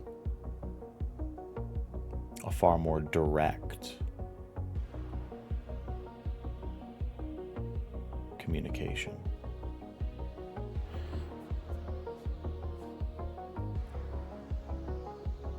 Hello? Liam, Hello? Hello? where are you? I am under the city. Where are you? When you say What? under the city, darling, where under the city? I wish I knew. Big cavern. A big cavern. Bunch of offshoots from that cavern. Six of them.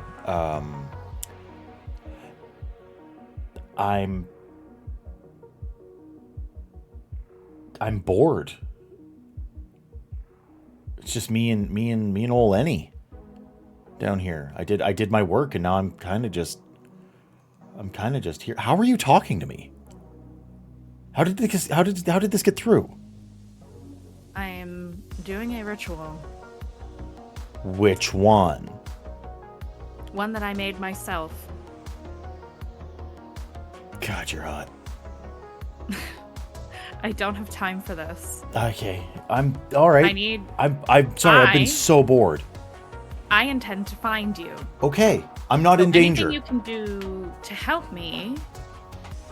Well, Yeah. here's the problem. I don't think that what you did was enough, whatever it is you did. Yeah, probably not. Well, I This didn't. kind of face palms. Hopefully he can see that I she's can, face palming. I'm sorry. It's really good to talk to you. It is very good to know that you are still here. Set wouldn't let me But I don't know. die. I'm our I would Dark expect not. Father's most lucky bastard. You know that. That is true.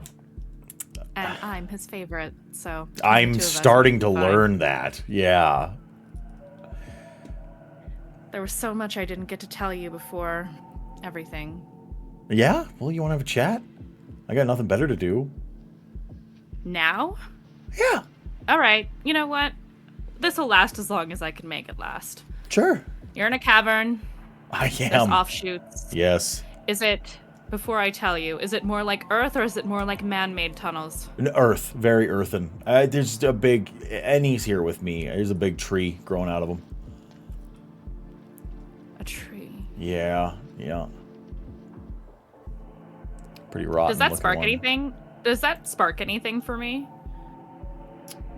A lot of symbolism when it comes to like, you're thinking like old Norse faith myths or whatever. People having trees growing out of them. Got it. Yeah, not a lot of Sedite imagery, to be completely honest. You're a very desert-based faith. Right. Yeah, not a lot of that Not a lot of trees. in your mythology. Yeah. Yeah. Okay. All right. That might help. I spoke to Set. No. Yes. No. Yes.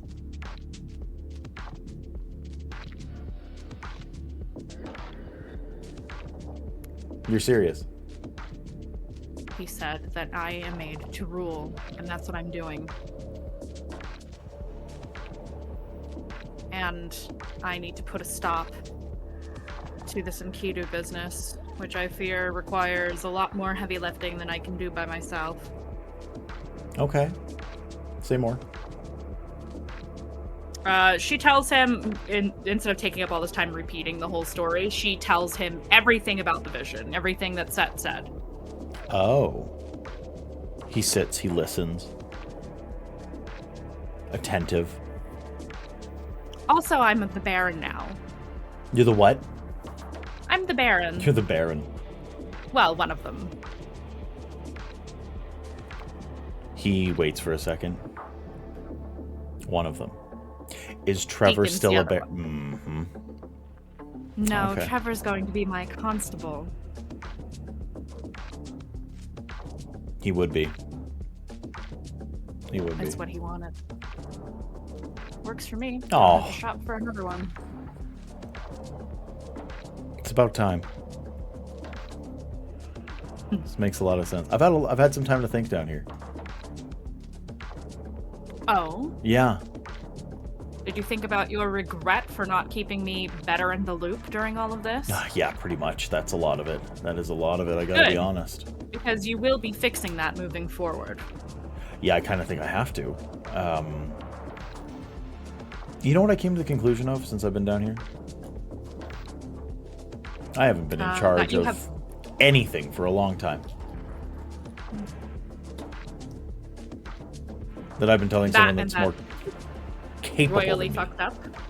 Oh, yes. No, This is excellent. You have nowhere to go. You can't deny my words. All I can do is tell you how it is. This is excellent. Well, I may have spoken to Set as well.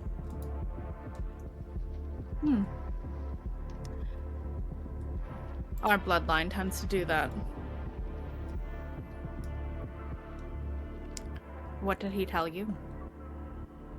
Oh, it was bad.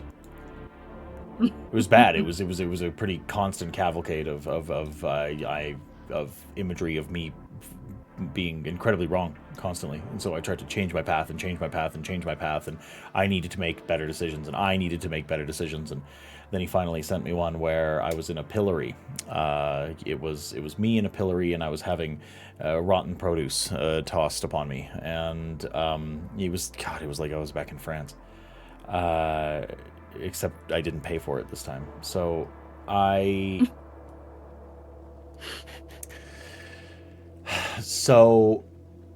finally asked him, said, "What am I doing wrong?" And then he told me, he said, "It's not what you're doing wrong, it's what someone else is doing right. Pay attention." And not so many words, of course, I had to decipher meaning. But And? so, well, I think one of us has been doing right and one of us has been doing wrong, and that axis flipped right around the time that I right around the time that I lost you. She just smiles a little bit, like, uh-huh. I can hear your could've- shit-eating grin. I could have told you that. You didn't need Set for that. I think Set had to tell me that I suppose so. because I was an idiot. It's like a man reach beyond his means. Oh my gosh, tell me about it. Our entire faith is essentially ran by women these days. From the top all the way down to the bottom. The period of the manic sex cult man is essentially over, and I didn't want to. It's hard to let go. It's hard to let go when that's what you were taught when you were so young, and I treated you horribly, and then I tried to martyr myself at the, at the whim of this grand creature in Kidu, and he's just staked. He's staked down here. He's got a tree growing out of him. I've been doing nothing. No one can get in. I think I can get out, but I don't know what that's going to mean. So I haven't left. All right. You don't think anyone can get in, but you think you can get out. I think so, yeah. I think I can leave at any time, and that's sort of the scariest bit. I don't think the wards are what's keeping him here. Something else is keeping him here. I'm going to say it's the gigantic tree growing out of his chest. I think the wards are keeping people out. I think the only way in was Deacon's Manor. There's wards on this place. No one can get in. I think it's going to be, unfortunately, an incredibly easy process to release. You see his head turn, metaphysically. He turned. I think it's going to be very easy to release whatever the hell that is. I'm worried. It's the seals. There's a new one. I say new, but it's like from just a few hundred years ago, based on the languages that it's using. There's old Sanskrit and Enochian written all along this tree, and then there's a circle that's surrounding it, based in like Latin and some Cappadocian literature. So it's a little odd, to say the least. I think it's based around that old curse that was put on. Oh gosh, what was the name of that place? The Harbinger of Skulls one. Kamakli. Oh. Yeah. Okay. And there's nothing you can do to reinforce what's there? No, this is so out of my depth. It's Darling, I'm not convinced that this is blood magic. Demons. I hope not. When we were dealing with the Sabbat, they had demonic tools. Who did? The Sabbat. No, which one? Oh, was it Lydia Yeah. above table? Yeah. Lydia. Okay. She had a dagger. There were mentions of seeing a horned figure. Okay. I didn't see enough, but I did see the dagger. Okay.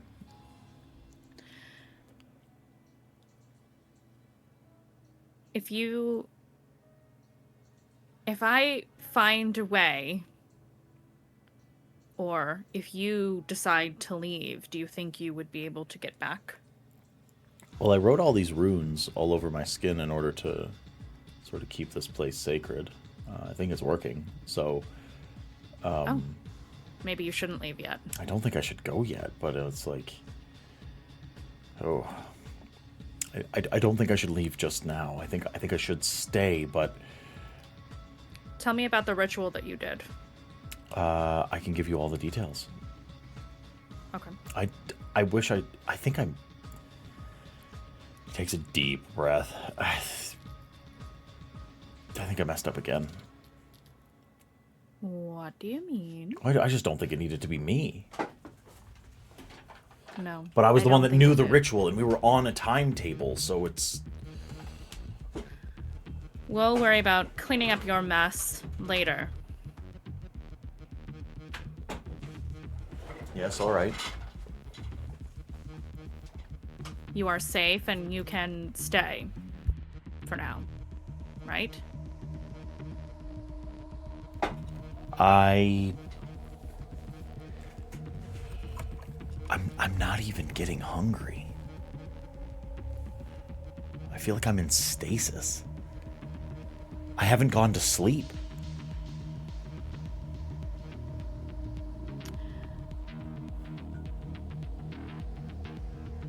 All right. And then she's just gonna be like, tell me everything, asks for all the details of what he did, what kind of ritual it was, what the symbols are. He gives you the details, he gives you the notation, he gives you the the marginalia stuff that you would get in most Sedite literature. Yeah, he gives you the whole kit and caboodle. You essentially have access to the sealing of the bloodied heart. Okay. Okay, sealing.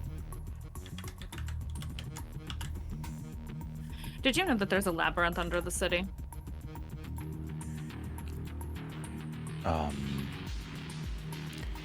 That makes a lot of sense now that I'm down here. I've got to tell you, it makes a lot of sense now that I'm here, but no. I didn't prior. All right. I had no reason to go into the into the lower. You and me operated in clubs and accounting offices. Right, we don't typically go Churches. that far underground. Yeah, we dig out our basements, we rut in them, and then we move on. There was never a reason to dig into the caverns of the Albertan tundra. Right. I will do what I can to find more then. Okay. You're sure there's nothing else I should know?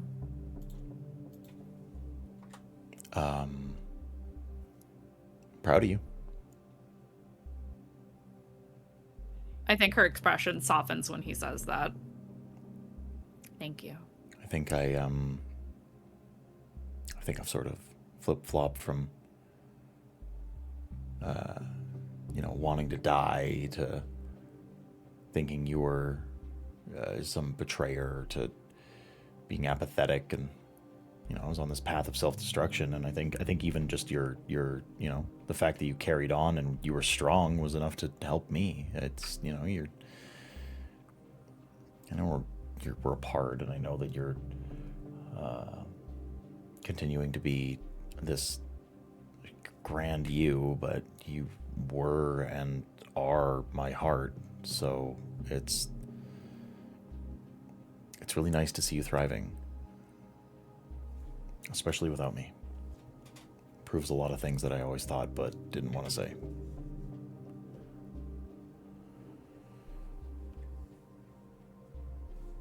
I think she nods but doesn't say much in response. I already knew these things. I believe I remember telling you. But Told me a lot that I didn't want to hear. no. If and when I set you free, things will be changing upon your return.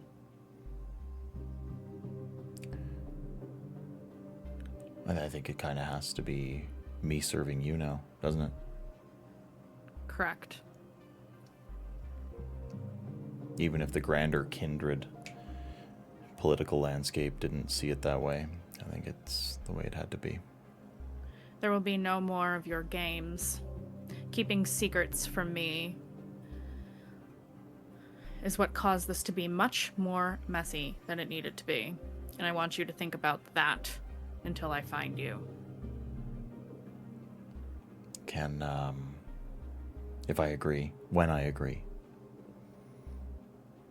Can I come home?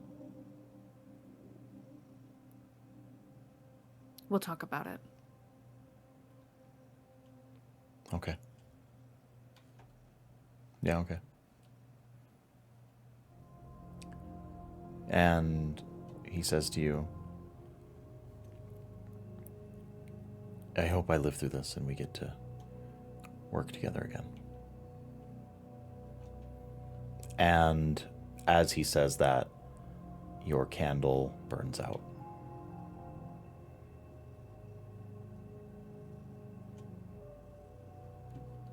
Does Isaiah say anything?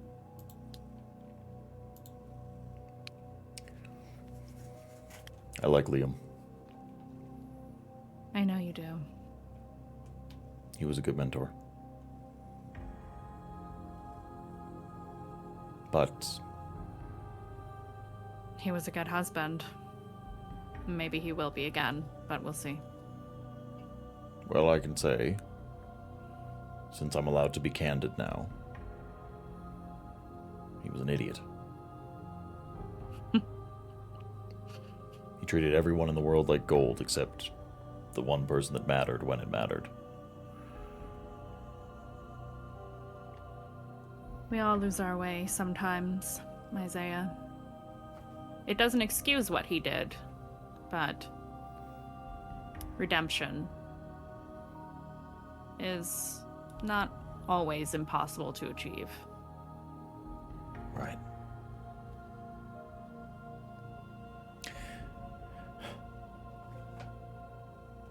Well, duty goes on.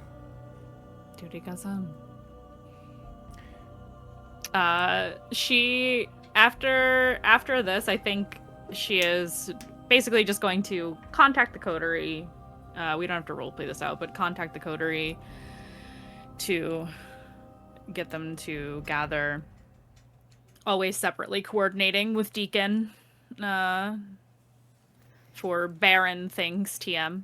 Yeah, for sure. There'll be a coterie meeting after this, 100%. And I will text Uptown to get Modi's contact information.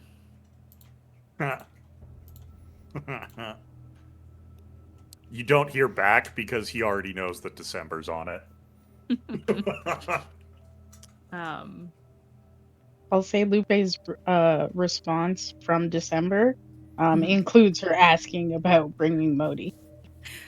Actually, okay. No. You get, for the first time in your entire life, it's a custom-made meme of some incomprehensible bullshit from Uptown. Not from Modi, from Uptown. He's been learning.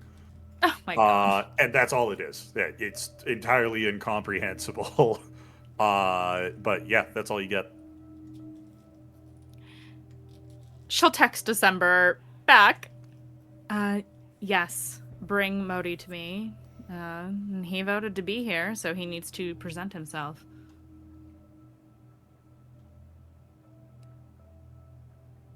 All I'll say is that if there's a single group chat created and Deacon's put into it, He'll leave. per usual, what he always sends is a meme of Deku from My Hero Academia looking at a phone with a grimace on his face.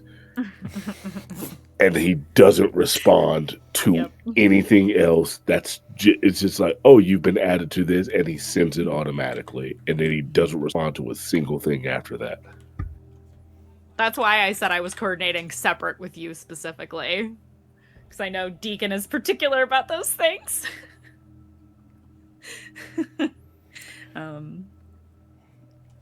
But yeah, that's pretty much the business she's taking care of and beginning to research in earnest. Absolutely. Now that I have more details about where Annie is.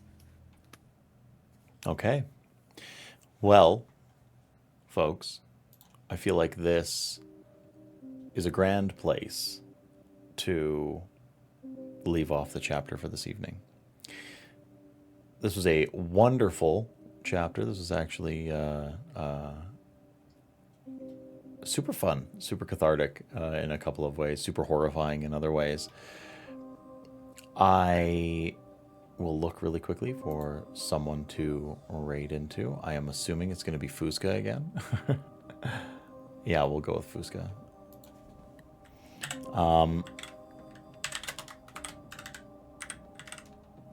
Yeah. Folks, this has been a grand time. We will see you on Tuesday for... Oh, no, we will not see you on Tuesday. I'm so sorry. We will not see you on Tuesday for The Last Ideal. Don't We do are... this to Yeah. me.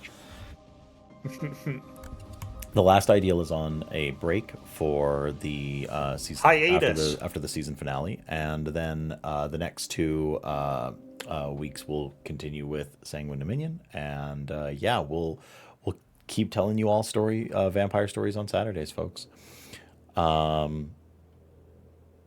Give Fusca all the love. Tell them that Story Dad sent you. And yeah, we'll catch you on the flip-flop.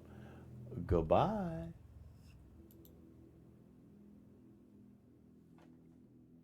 Excellent. I timed the dab perfectly.